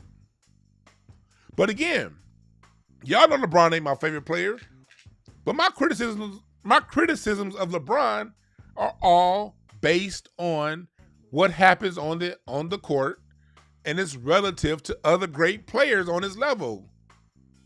Hell yeah, I know LeBron's better than all them role players. Hell yeah, it's still one of the top 10 players in the league, or top 15. Yeah, LeBron is one of the top 15 all-time players. Yeah, he's definitely top 15 all-time. So I'll talk shit relative to the other top 15 players. But I'm not going to crap on the man.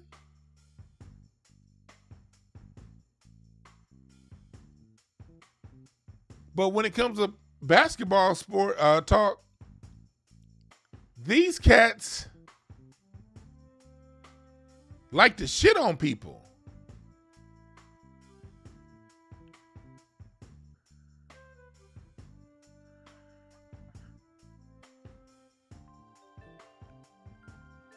Somebody said Iggy didn't. Okay, if Iggy didn't start and still won MVP, what does that say? Who was Iggy defending, nigga? Who was Andre Iguodala defending to win the NBA? No, you sound dumb. And I like you too, brother. Iguodala won MVP because he was guarding who? LeBron James. Because no matter what LeBron James did all game, in the last 5 minutes of the game, when it came time to win, Iguodala shut him down when it came time to win. And Iguodala hit the big shots. It wasn't just his defense that won him the MVP. It was the fact that in the fourth quarter came, Andre Iguodala hit the big shots. He hit the open threes. Why were his threes open? Because LeBron James was too busy playing center field, not defending his man. And that's why they lost. Not because of a stat sheet. LeBron James will stack his numbers up in the first 3 quarters. Hell, LeBron got most of his points in the first quarter when Iggy was on the bench. If he gonna tell the whole truth, he got the majority of his points without Iggy guarding him. But when it came time for game-winning time, who was on LeBron James? Every time LeBron James dribbled and picked the ball up, who was it ripping the ball out of LeBron James's hand? Iguodala.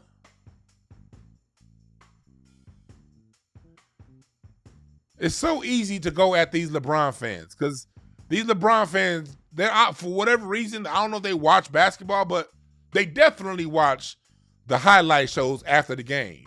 And whatever the highlight shows after the game said is what happened, is what these niggas say happened.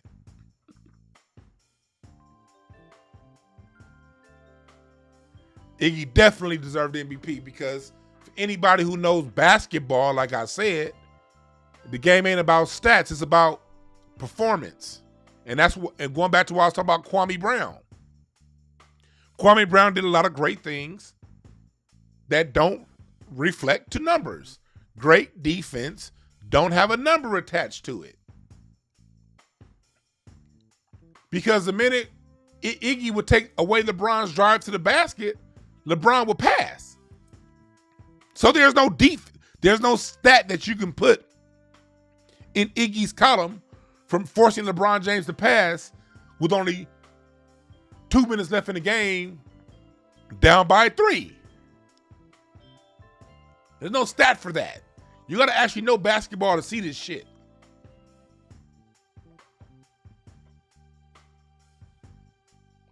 That's right, Lucky. Iggy won that MVP based on locking LeBron James down in critical moments and hitting clutch shots. Straight up. What's up, Legion of Knicks podcast?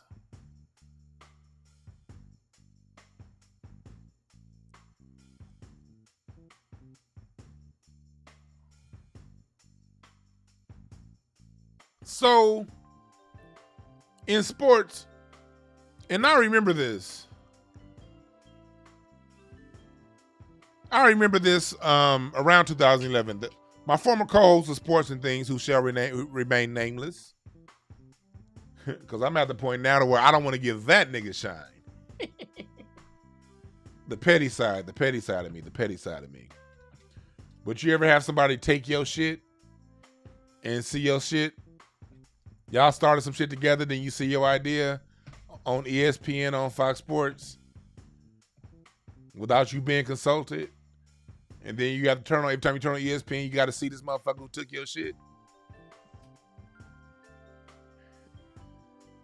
Yeah, I've been there. But I remember around 2011 when person who shall remain nameless went to ESPN broadcast school at Syracuse University. See, if you want to work for ESPN, they have a broadcast school that's based out of Syracuse University. It's a 6-week program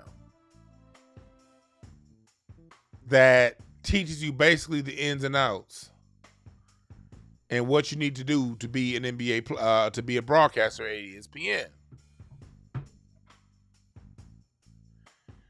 And I remember a person who shall remain nameless who went to that school. He basically, I remember when he came back, he was like, "But damn, basically, if you want a job at ESPN, you gotta praise LeBron, you gotta praise Jordan,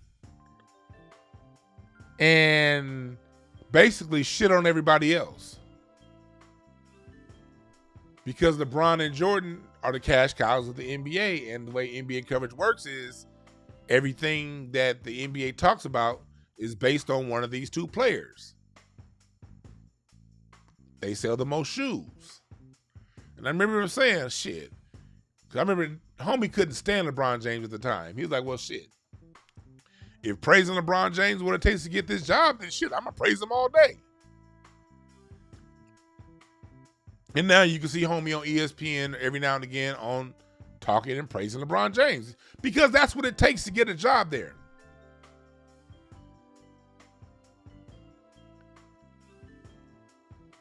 That's what it takes to get a job there. When it comes to NBA coverage, they take one or two players, raise them to the top, and they shit on everyone else.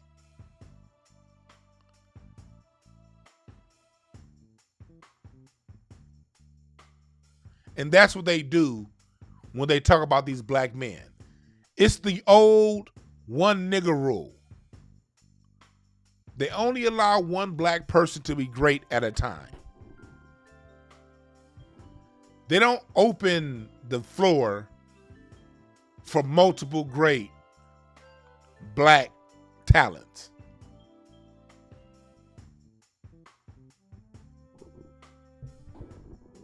They don't open the doors for multiple black talents. That's why you see people with small minds in the chat room, they can only talk about LeBron James as if he's the best. LeBron James hasn't been the best player in basketball for 6 seasons. Of course, you can look great when you're on a Hall of Fame team. How did LeBron James look when he came to the Lakers? They didn't make the fucking playoffs. And don't give me that he was injured shit. When he got back from injury, the Lakers were 1 game out of 8th, 3 games out of 3rd, with 21 games left in the season. LeBron James, go look it up, 2018, said, "I'm going to activate playoff mode now. I feel good." His words. The Lakers went off to lose 9 of the next 11 games with LeBron James on the court. LeBron James would play, he would get his numbers, and then he would sit down. And me being the Laker fan that I am, I watched the games. See, you niggas watch ESPN Sunday games. I was watching those random Tuesday night games here on the West Coast when the East Coast is asleep. And I would see my Lakers get smacked around. Lonzo and Brandon Ingram doing everything they can to keep my Lakers in the game. LeBron James, he would rush and get a couple rebounds, get a couple passes, make a few layups. Oh, I got 24 and 12? Okay. Nigga wouldn't even play the whole fourth quarter.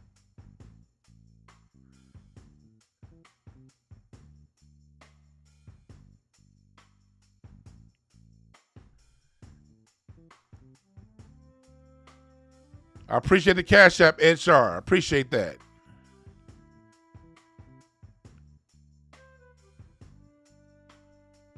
Well, hold on. They said, Cash App said a payment was canceled? Oh, okay. I never seen that. But no, when it came, look, go back and look at the finals. Y'all talk about Kevin Durant being on the super team. Hell, the Cavs were just as good. The Warriors may have been slightly better, but the Warriors got rid of 5 players for Kevin Durant. So first of all, Kevin Durant did not join the 73-win team. The 73-win team got rid of half of that team just for him.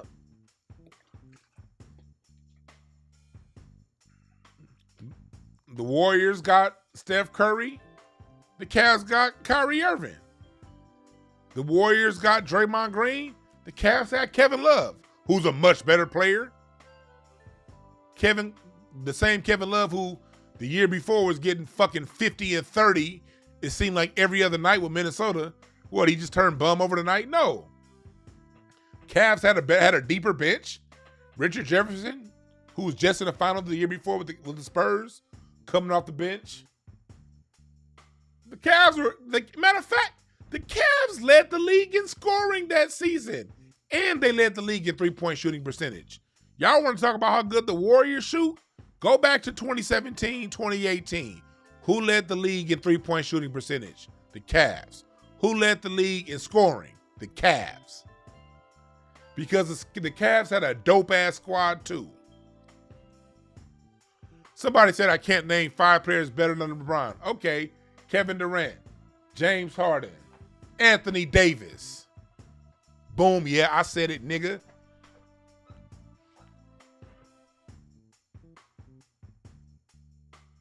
I'd take Chris Paul over LeBron James this season. Kyrie Irving. Yes, I can name players better than LeBron James. Hell, this season, Trae Young. Fuck out my face. I watch basketball, not one nigga. I watch basketball, not one nigga.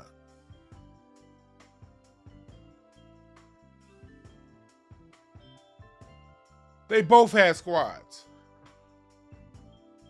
And when it came down, yes, James Harden is better than LeBron. Fuck out of here.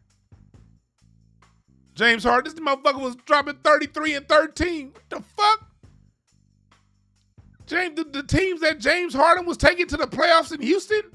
Nigga, what? Fuck out of here. All them injuries Houston had year in and year out, and James Harden had them niggas in the finals. I mean, not in the finals, in the playoffs, regardless of injury. Niggas want to give LeBron an excuse for injury, but when James Harden was playing on one leg with a team, Chris Paul kept getting hurt, Clint Capella kept getting hurt, Eric Gordon kept getting hurt, he still had them niggas in the top 4. Fuck out of here, you LeBron dick riders. Watch basketball, nigga. Not one dude.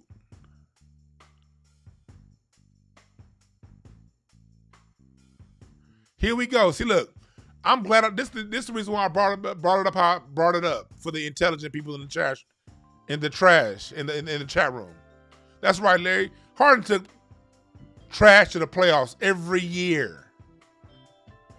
But what's in here? You got a whole bunch of grown ass men shitting on James Harden, a player who's revolutionized the game with his step back. But y'all shitting on him because you dumb niggas was trained by these sports shows and shit on him. If I asked you dumb niggas to point out 3 unique parts of James Harden's game that are unique to him and no other player, I guarantee you couldn't. Because your dumb ass don't watch. You just listen to what these white boys got to say about these niggas.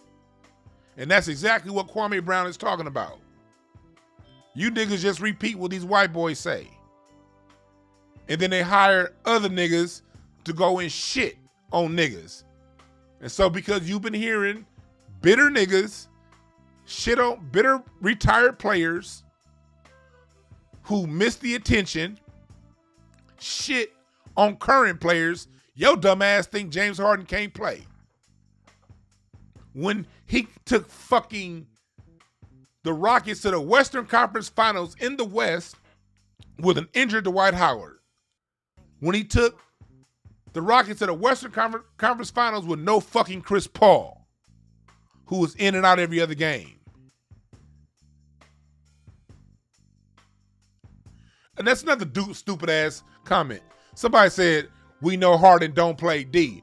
Another nigga who don't watch fucking basketball. When James Harden played under Kevin McHale, it was his job to score all of the points. And they said it and explained it back then if you paid attention. Because they had no other offense, he would rest on defense. Because the team couldn't afford James Harden to burn his legs out on defense because they had no reliable scoring outside of James Harden. So he didn't play good defense for that one season. And still got them in the playoffs as the only reliable scorer. James Harden is a good defender. He's not great, but he's not terrible. He's a better than average defender. Hell, if you watch the fucking basketball, go back to the playoffs last year. Do you forget that James Harden ended a series with a blocked shot? Fuck out of here. James Harden literally ended a series last year in the playoffs with a blocked shot. And y'all want to tell me he don't play defense. He plays good defense. That was a narrative that was put out by these white boys 7 seasons ago that niggas still repeat. LeBron ain't shit on defense. Again, I just said LeBron James, his defensive matchup won the Finals MVP 4 different times. The only way the person that you're defending can win MVP is if you ain't guarding them, nigga. And then you will see one LeBron James chase down block and be like, oh, he's a great defender. No, he's not. LeBron don't play no defense. LeBron James played good defense from 2012 to 2011 to 2014. About 3 years in Miami, LeBron James played great defense for about 3 seasons in Miami. He played great defense. Outside of them 3 seasons in Miami, LeBron James has never played a fucking hit of defense in his life. You talking to a nigga who flew to Cleveland to see LeBron James' first game back as a member of the Miami Heat. That's who you talking to. A nigga who actually flew to Cleveland to see LeBron James play against the Cavs as a member of the Miami Heat. You ain't talking to some nigga who just barely watched the game and come and talk. No, nigga, I was there.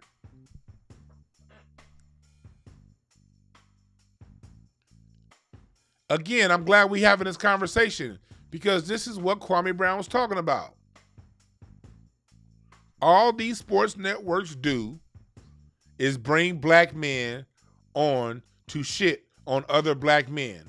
And the reason why all these dumb niggas in the chat room ain't got nothing good to say about a player as great as James Harden is because all they've been hearing their whole life is ESPN, Fox Sports, and all of these publications shitting on everything he does bad.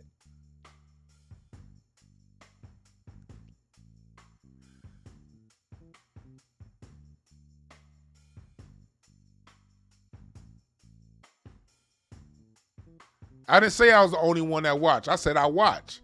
I said I could tell you don't watch by what you say. Because if you say some dumb shit like James Harden don't play defense, I know you ain't watching. Because he's a good defender. He's not Ron Artest. But if we talking about LeBron James and you say he's better than James Harden because James Harden ain't a good defender, nigga, LeBron don't play defense.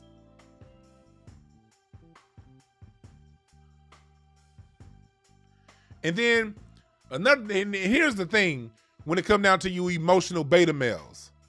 What do you say when the nigga got you all stomped out? When you can't say anything back to what he's saying about LeBron James, you go right into, oh man, you're hating.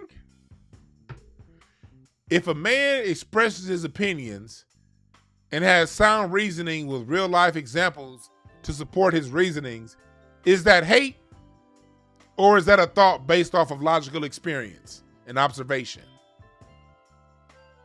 Is it hate or an observation? The problem is a lot of you dumb niggas don't observe shit.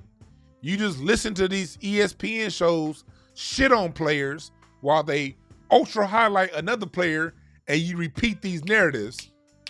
And then when you run across a nigga who actually know what he's talking about and speaks from experience, oh no, you just hating. No, nigga, you just walking around deaf, dumb, and blind.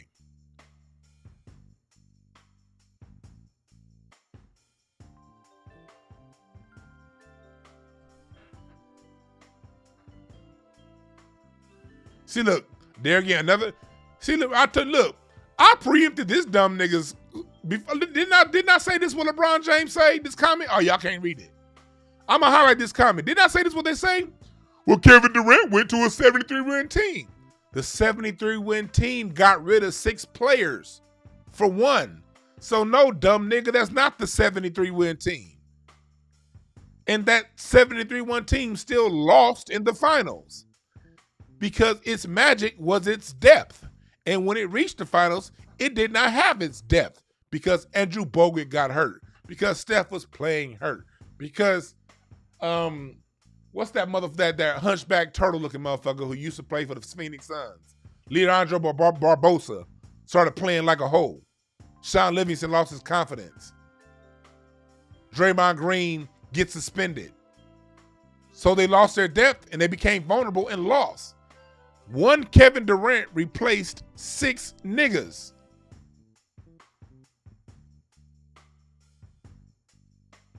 And swept the Cavs. So stop these stupid ass narratives that y'all repeat. You can't get that over on me. I know better. Appreciate the Cash App, Photo Culture. Appreciate the Cash App, Michael Gilmore. Yes, sir. I'm not shitting on LeBron James. What I am doing is bringing a reasonable conversation back. All of these niggas is great. LeBron James is great. Kevin Durant's great. Steph Curry's great.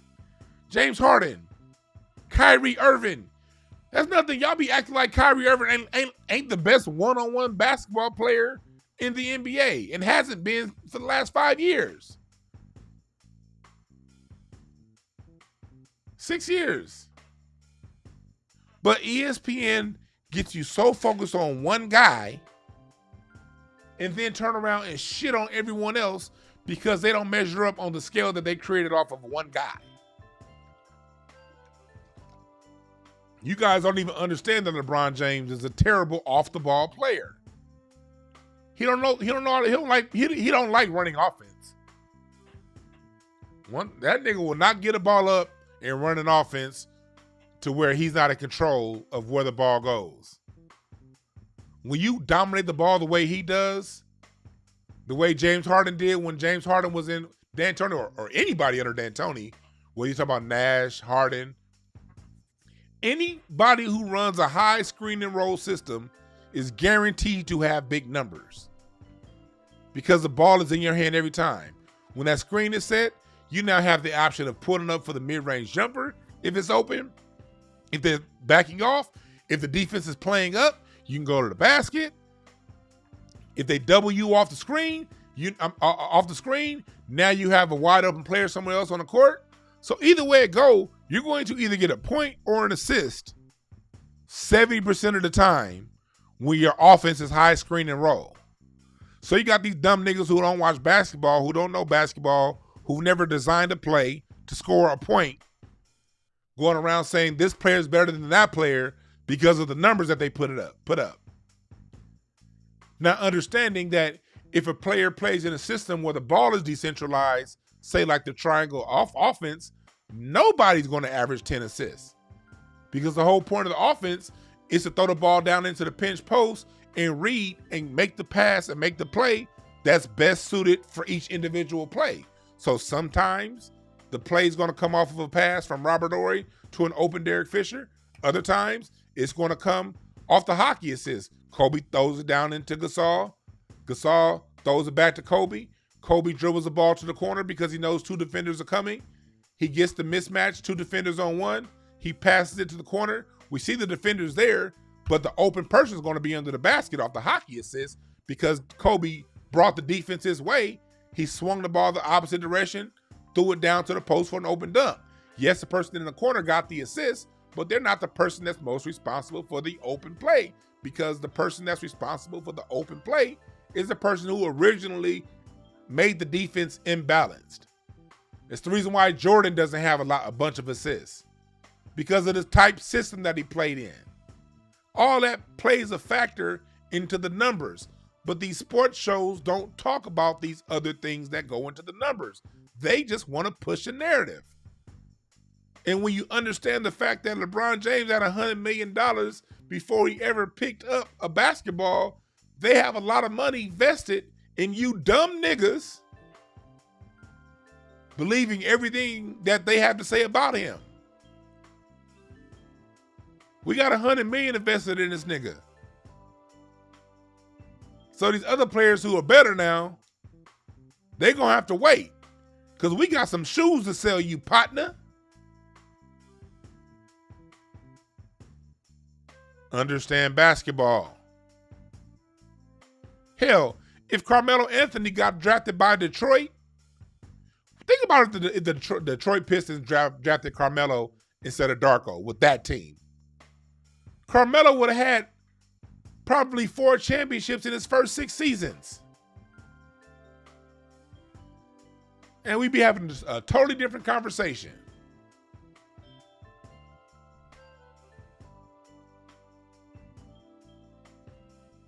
Got to understand basketball if you want to be taken serious. And on this channel, but again, that's what Kwame Brown is talking about. Kwame Brown is talking about all they do is pay black men to kiki and caca with white folks so they can shit.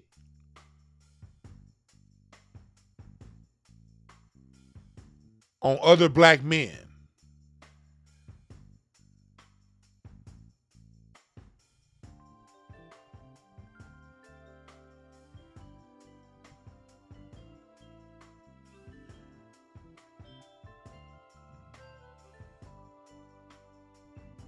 How is this LeBron James fan in the chat room gonna call Kevin Durant a crybaby when LeBron James is the one who faked a fucking hand injury after Kevin Durant lit his ass up?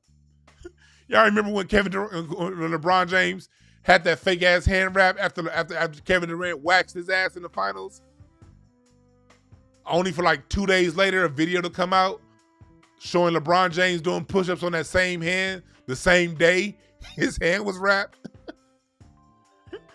And then the video came out 2 days later showing LeBron James dunking a basketball, playing with his son on that same hand that he said was injured.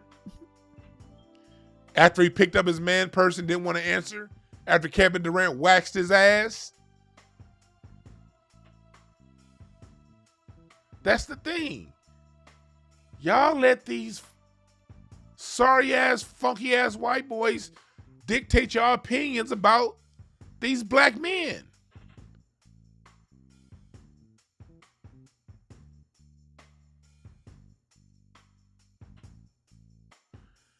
Yeah, Timmy, you remember that? That nigga LeBron James faked a hand injury and then picked up his purse and walked out, said, I'm taking my purse and I'm going home. But them same LeBron James who LeBron James can't do nothing wrong, they'll call Kevin Durant soft. Kevin Durant never lied and said that his fucking hand was broken after he got his ass waxed in the game. He broke his hand, but he did a fucking windmill dunk playing basketball with his son on IG Live 2 days later. Right. But LeBron James will go around and call Kevin Durant. LeBron James fans will call Kevin Durant soft. You weird niggas.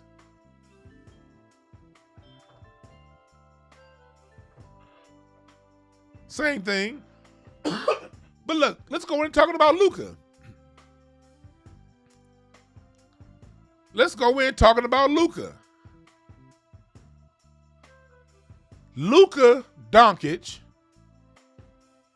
has a dumbed down version of James Harden's game. From the step back to the Euro to the slow pace mixed with great strength, Luka has a dumbed down version of James Harden's game. The same ESPN and people who will shit on James Harden for taking bad shots will praise Luka for taking the same shot. The same people on ESPN who will shit on James Harden for dribbling too much will praise Luka for pounding the ball for 16 seconds on the shot clock and taking the same shot. And you dumb niggas who don't know basketball will fall in line.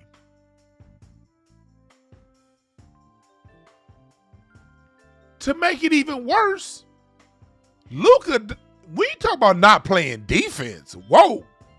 Luka Doncic is the poster child of no defense.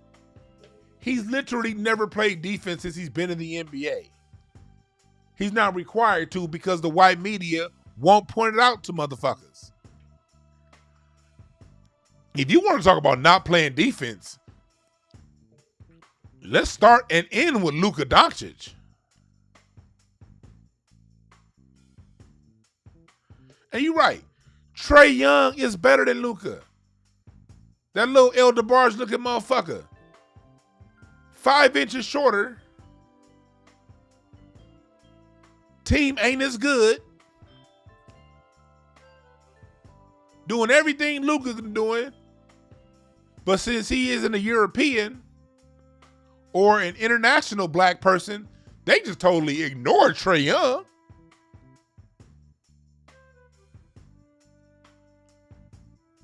They just totally ignore Trae Young. Like he don't even exist. As if what he's doing over in Atlanta is expected from somebody as small as he is in their second NBA season. You're right, Khalid. God bless Kwame Brown for doing what he did. Kwame Brown spoke some truth. Kwame Brown spoke facts.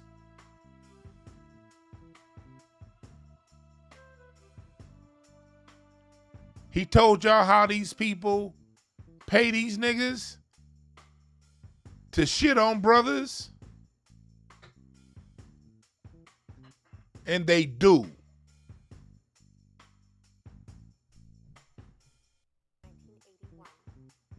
Appreciate the Cash App, American Negro. Appreciate it. That's all they do. They look for the next nigga to shit on the next nigga. And if you ain't willing to shit on other niggas, you don't get a job. But peep something else Kwame Brown said. You'll never see these niggas talk bad about a white player. Have you ever heard any of these people that come on ESPN, Fox Sports, Showtime? Do they ever talk about Luka Doncic's lack of defense? Do they ever remind you that that when he's on the court is 4 against 5? Do they ever tell you, yes, Luka has to score 33 points because he's probably going to give up 40?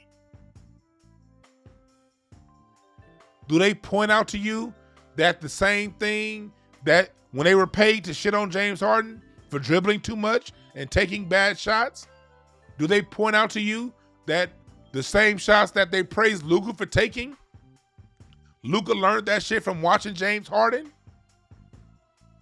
No. But they'll have you niggas shitting on James Harden, talking about how bad he is, talking about how bad his defense is, and then praising Luka Doncic.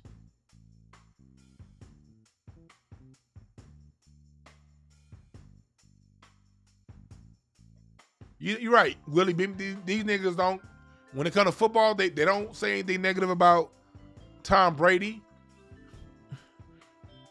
I remember when Trump got elected, Tom Brady had all kind of Trump flags everywhere. They didn't say shit to him. They didn't say, Tom Brady, you wrong. No. They didn't say shit, good or bad. They just ignored it.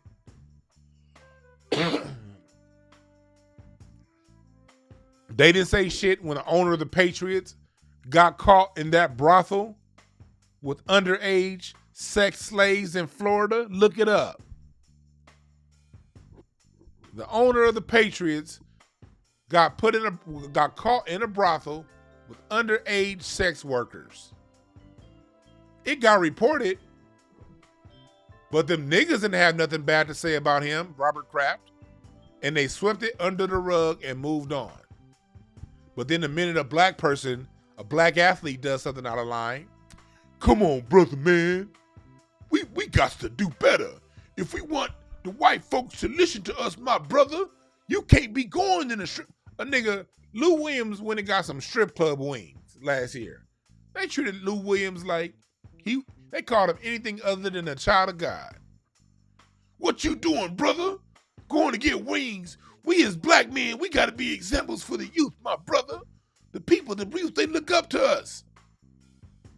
Oh, well, what about when Peyton Manning pulled out his balls and put it on that girl's forehead in the locker room at not Vanderbilt. What school did he go to? That orange school. Where the fuck school Peyton Manning went to in college? Tennessee. Oh, we ain't got nothing to say about that. Oh, Robert Kraft? Oh, no, we're not going to talk about Robert Kraft being the owner having sex with underage sex workers. We're not going to talk about Ben Roethlisberger raping bitches. Hell, it was that one athlete, what was that white boy name just a couple of months ago? Beat his black girlfriend's ass and thought she was dead? And ate a bowl of cereal because he thought she was dead? All the smoke didn't have none of the smoke for that.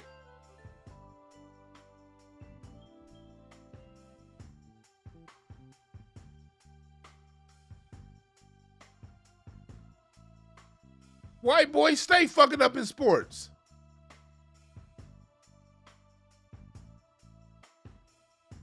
But these... You're right, Aaron Rodgers versus Deshaun Watson. Deshaun Watson wants his free agency.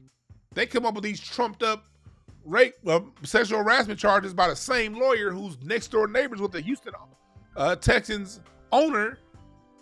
No criminal charges, just trumped up civil charges. Talk about that all day. Aaron Rodgers demands a trade. Well, you know, Packers should have done better. Yeah, Chad Wheeler was that white boy's name who beat his black girlfriend's ass.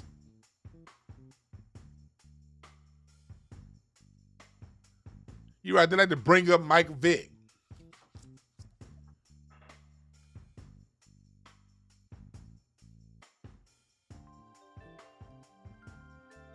The reason why I went on my tangent talking shit about LeBron James fans and criticizing his game was because I was here to show you that I can criticize the man's game without criticizing him.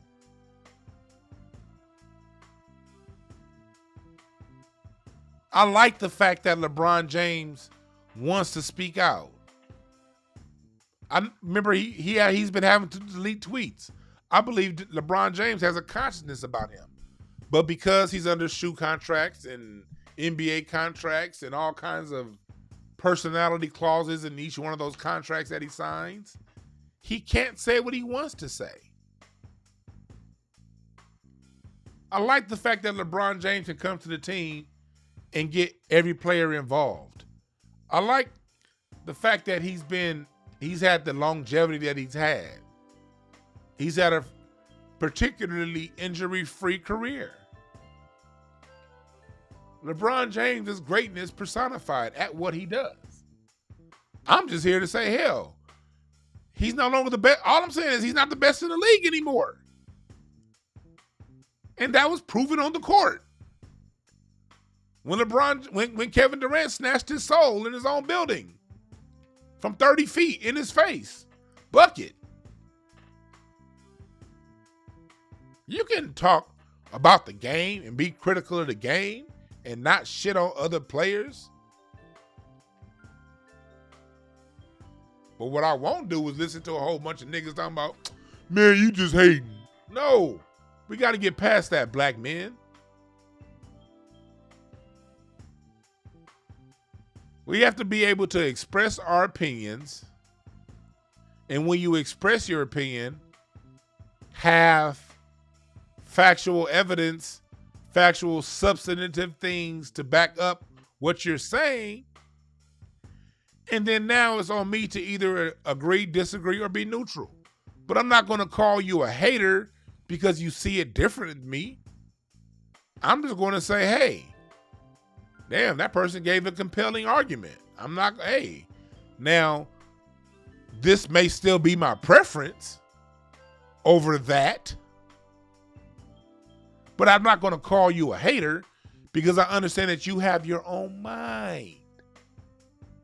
And we ain't going to see things the exact same way. That's just life.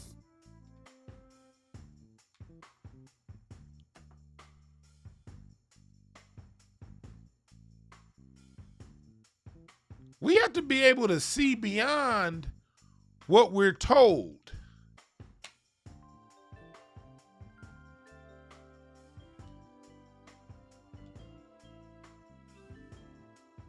These sports shows, they have product to sell. They have agendas to push.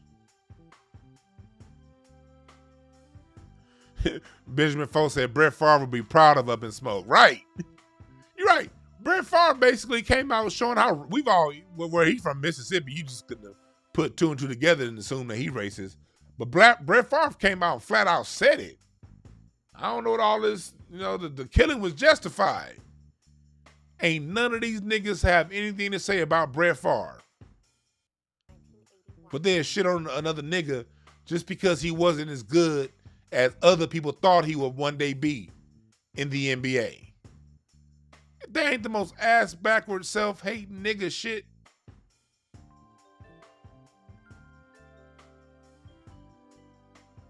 Again, I don't have no issues with Matt Barnes or Steven Jackson. Like I said before, both of them cats have been nothing but 100 in my very limited interaction with them. I'm not claiming to be friends or know none of these dudes. I don't have either one of these brothers' phone numbers. I can't just, and if I saw Matt today, he probably, I know he recognized me, but what up, Dwan? What up, big man?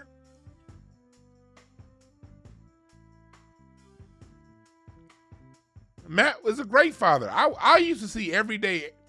I got to see for over a season, every game, Matt come into that friends and family room and pick up his children, Isaiah and Carter. I know their names because I got to hear him say their names.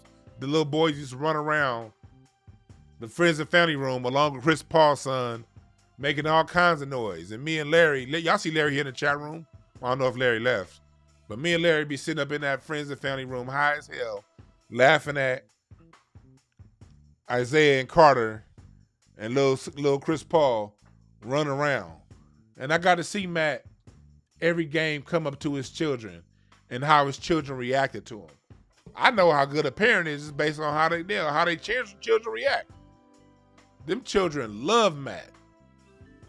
when you would hear Matt talk, Matt would talk about going. It's already seen the video. He was at one of his kids' football games. I don't have no problems with Matt Barnes at all.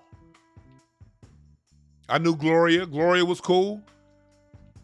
If you go back far enough on my Instagram, I got pictures with Gloria, his ex-wife.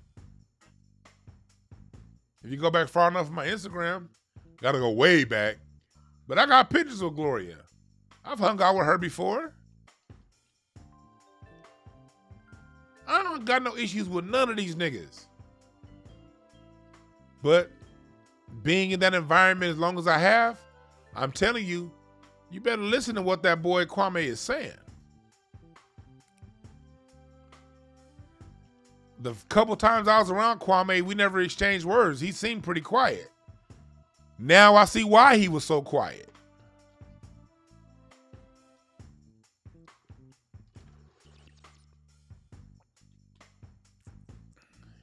No disrespect for anybody in the chat room.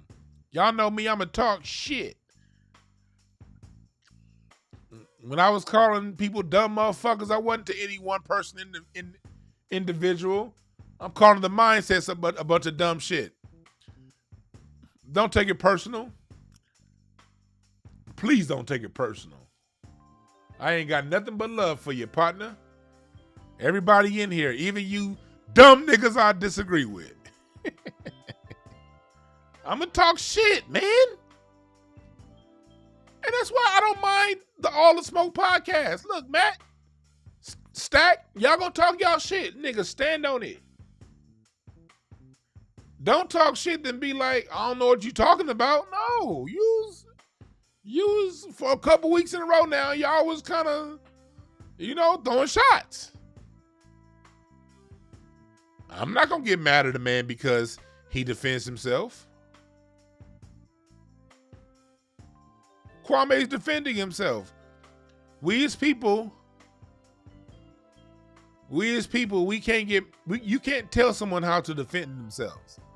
Now, if Kwame Brown's running his mouth talking all this shit, then Matt and Stack came out and said what they had to say, then hey, it is what it is. But if the man's minding his own business and then you make a point to shit on him, who am I to say Kwame Brown's being too sensitive? I can't make that call. I don't know what it feels like to be shitted on for 20 years. I don't know what that feels like. I don't know what it feels like for people to constantly disrespect you and your kids are watching the TV show or the YouTube program that you're being disrespected. I don't know what that feels like. So I can't tell Kwame Brown how to handle what he's going through. But I will tell you this, Kwame Brown handled it like a man. If you talk about me in public, no, I don't need to DM you and inbox you. You didn't talk about me on the inbox, you talked about me in public. So nigga, I'ma handle this shit in public. If you DM me some bullshit, then yeah, we gotta keep it in DM. But if you brought my name up and put my name in your mouth when it wasn't even the topic of conversation, and you did it on a platform where millions and millions and millions of people are going to see it, of course you got the right to come back. And come back is what Kwame did.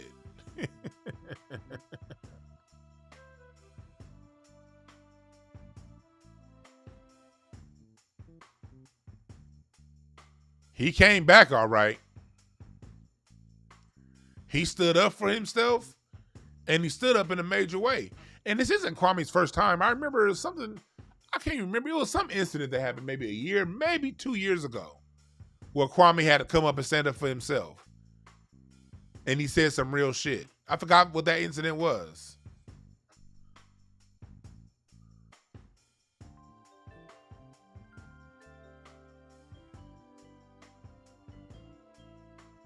But Kwame came on some real shit, though. Y'all are taking money from these white folks to shit on other black men, but you won't shit on white people. Because it's a whole lot of white boys in sports fucking up. It's a whole lot of white bus. Hell, if you want to talk about bus, Matt Barnes, no, Matt didn't play on the Lakers. He played the next year. The Lakers, Adam Morrison got a fucking championship with the Lakers. 3 years after he was drafted, it was a bust.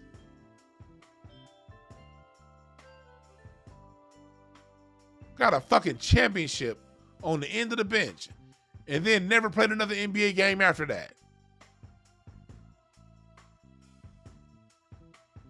But y'all don't want to talk about them white boys. Y'all don't want to talk about Darko Milicic. Y'all don't want to talk about how Porzingis was supposed to be the next greatest thing since sliced bread. Now he's just pretty good.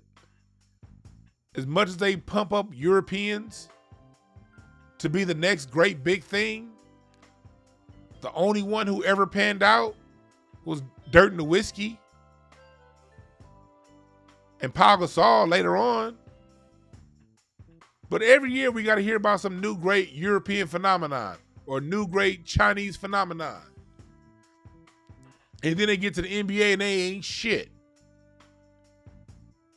Do you ever hear these niggas talk about them? No. You're right, Willie, but the majority of us in the NBA and NFL are white because they get the majority of the hype.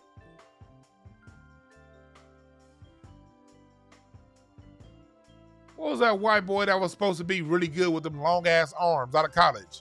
Jimmer Fredette. Y'all remember when Jimmer Fredette was supposed to be the next great NBA shooter? Jimmer Fredette, was it Gonzaga? That motherfucker didn't play. He couldn't stay on the roster for more than a whole season. He kept getting dropped and picked up, dropped and picked up. Hold on, I thought y'all was telling me Jimmer Fredette was supposed to be the next big thing.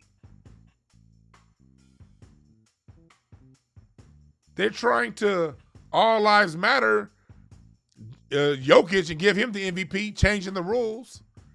Nigga Chris Paul took Oklahoma City that shouldn't have been to the playoffs last year to the playoffs. And now he got Phoenix, a team that ain't been shit in 7 years. He got them as the #1 seed. How you take a team from not making the playoffs to #1 seed, but then they're telling me Jokic is the MVP? The fuck out of here. Jokic ain't even the best center in the league.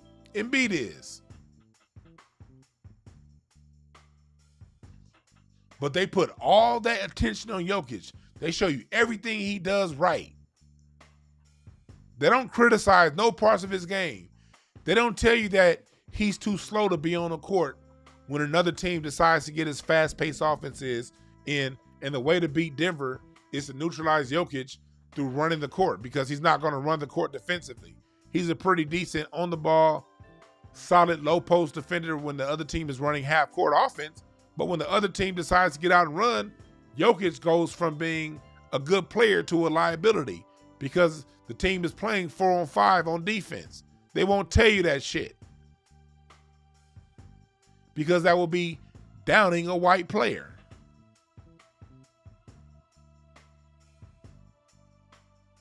Look, somebody here said, we're tired of hearing about Chris Paul. How are you tired of hearing about Chris Paul when he's been the best player in basketball for 2 years in a row?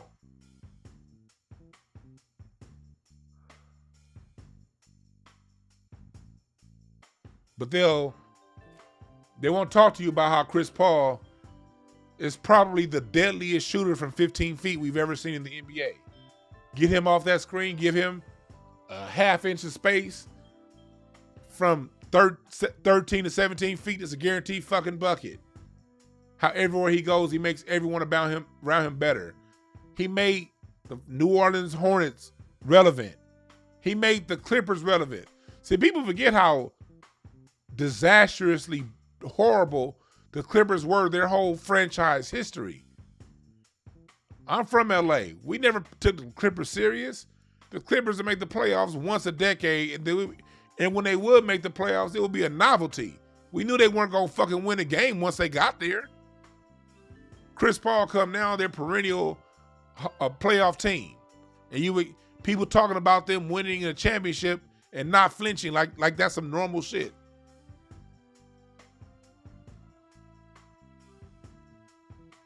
If Chris Paul was a white boy, he'd be a 4-time MVP right now. He would have won MVP in 2008 over Kobe. They would have given it to him if he was white. Because they tried to give it to him then, would have been black. If he was white, he definitely would have won it over Kobe in 2008. He would have won it his first year in 2011 with the Clippers. He would have won MVP then.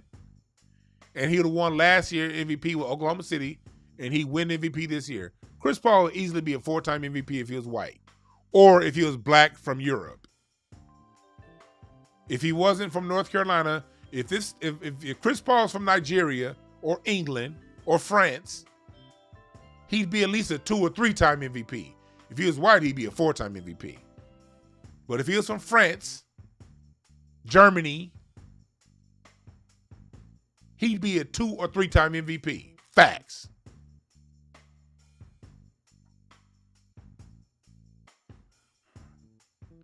And would none of you niggas have anything bad to say about Chris Paul if he were white? Because ESPN and Fox Sports wouldn't have told you anything bad about his game.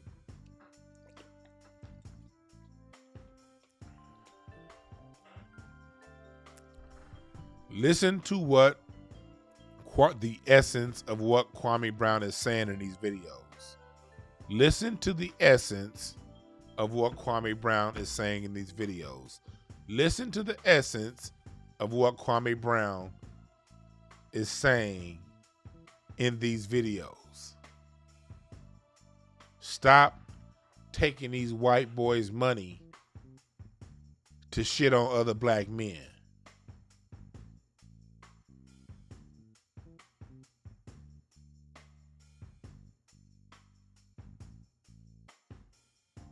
Stop taking these white boys' money to shit on other black men. We have a choice. Because if we get on that code, what they gonna do? Make us talk about one another? You see, the white boys done already got the lessons. They know they can't shit on us. They know it's gonna be hell to pay if they say some negative shit about a black person too hard. They know this. So they pay niggas to do it.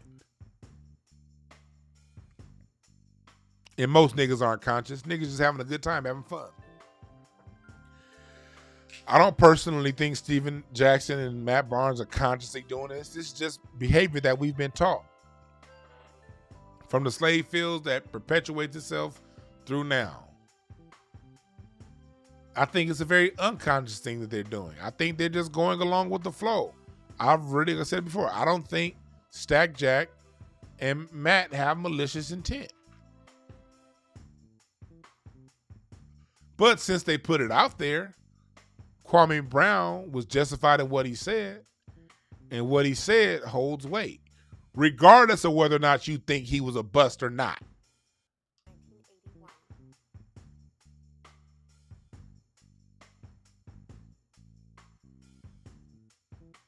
Hey, Willie Beeman, that's a good point. Stephon Marbury is better than basically every white boy in NBA history. Facts.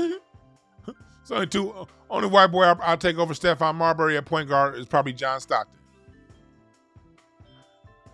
But they shitted on that man.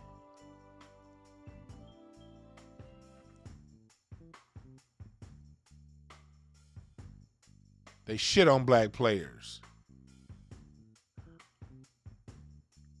And we let them. I stopped watching these sports gossip shows because I said I'm not going to co-sign this.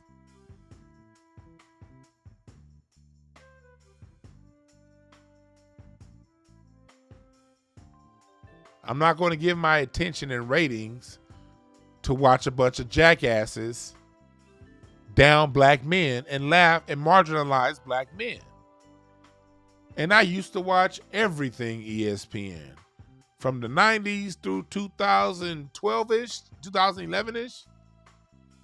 I probably saw every episode of Cold Pizza before it became First Take. Yeah, that's how far I go back. I used to watch Up Close with Roy Firestone, nigga. I used to watch, what was that one show, Around the Horn? Back when Max Kellerman was the host, before Tony Reale. When Max Kellerman was the host of Around the Horn. I was watching First Take. I remember when they before Around the Horn and First Take, they would have like a saw competition on ESPN at 2:00. The strongman competition, the water ski finals. ESPN was showing bullshit like that. Who can pick up the heaviest dumbbell?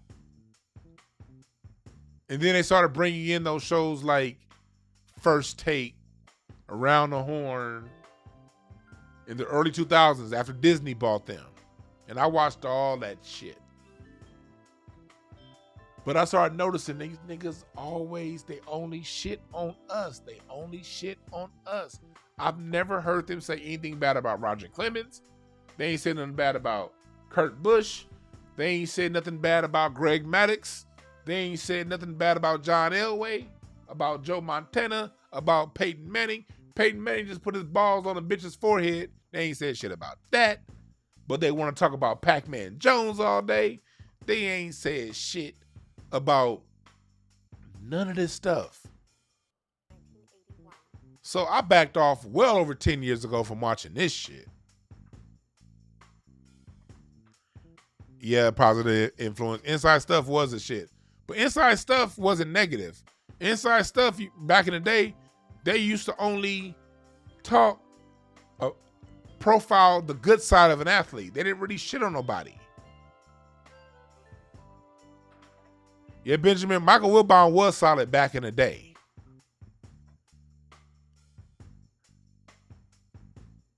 Somebody asked, what's the name of my book?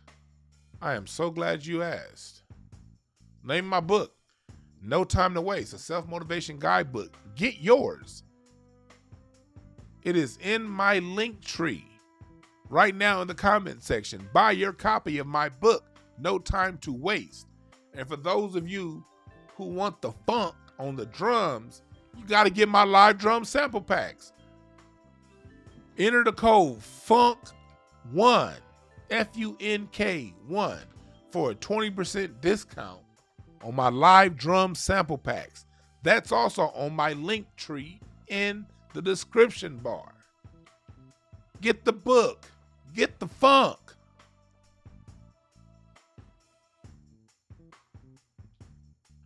Get the t-shirts. Black people don't owe anybody anything but an ass whooping. Dr. John Henry Clark. My scholar's shirt, Fuller Clark, Wellsing, Van Sertima, Benyakinen, Martin Luther King. I fear I may have integrated my people into a burning house. And the old school classic Hotepish shirt. You dig? Also, I got my reparations now. Get both shirts. Get one with the money fist. Get one with the point. Oh, and I didn't put this up on the website yet, but if you type in the product code, SPEND50, if you spend at least $50 with your boy, that's just 2 t-shirts, type in the product code SPEND50, you will get free shipping on everything. So buy 2 sheet t-shirts, buy 20 t-shirts. As long as you buy at least 2, the shipping is on me. If you type in the product code SPEND50, spend $50 and get free shipping.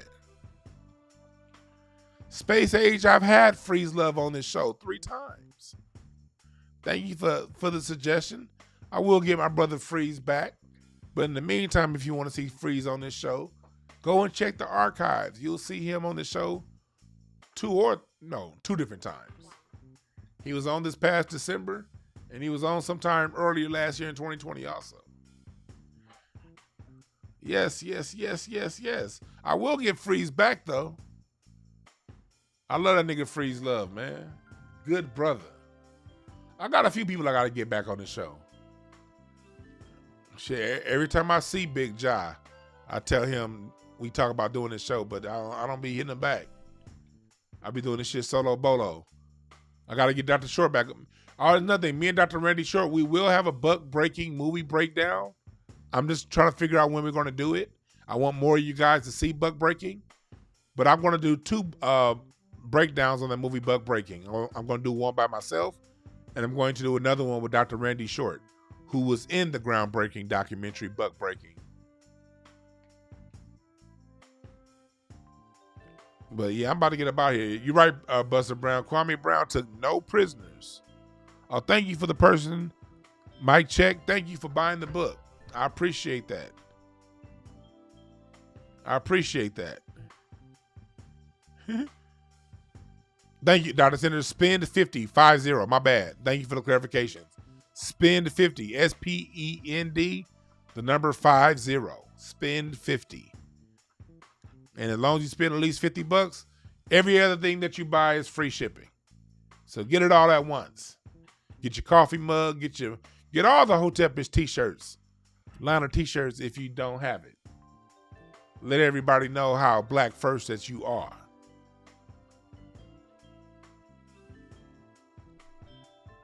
So thank you guys again for joining. I am your host, Dwan B. Watch Craig Facts later on today. And remember this, there are no perfect messengers. Only perfect messages for those who are willing to pick up the game. Yeah, Glenn Scott, listen to the playback. Thank you, Rob, for saying a great show. I appreciate that. I appreciate y'all for listening. For real, for real. And if I talk shit to you, it ain't personal. I love you too. I just like talking shit. It definitely ain't personal. My name is Dwan B. Thank y'all again for listening. I'm out.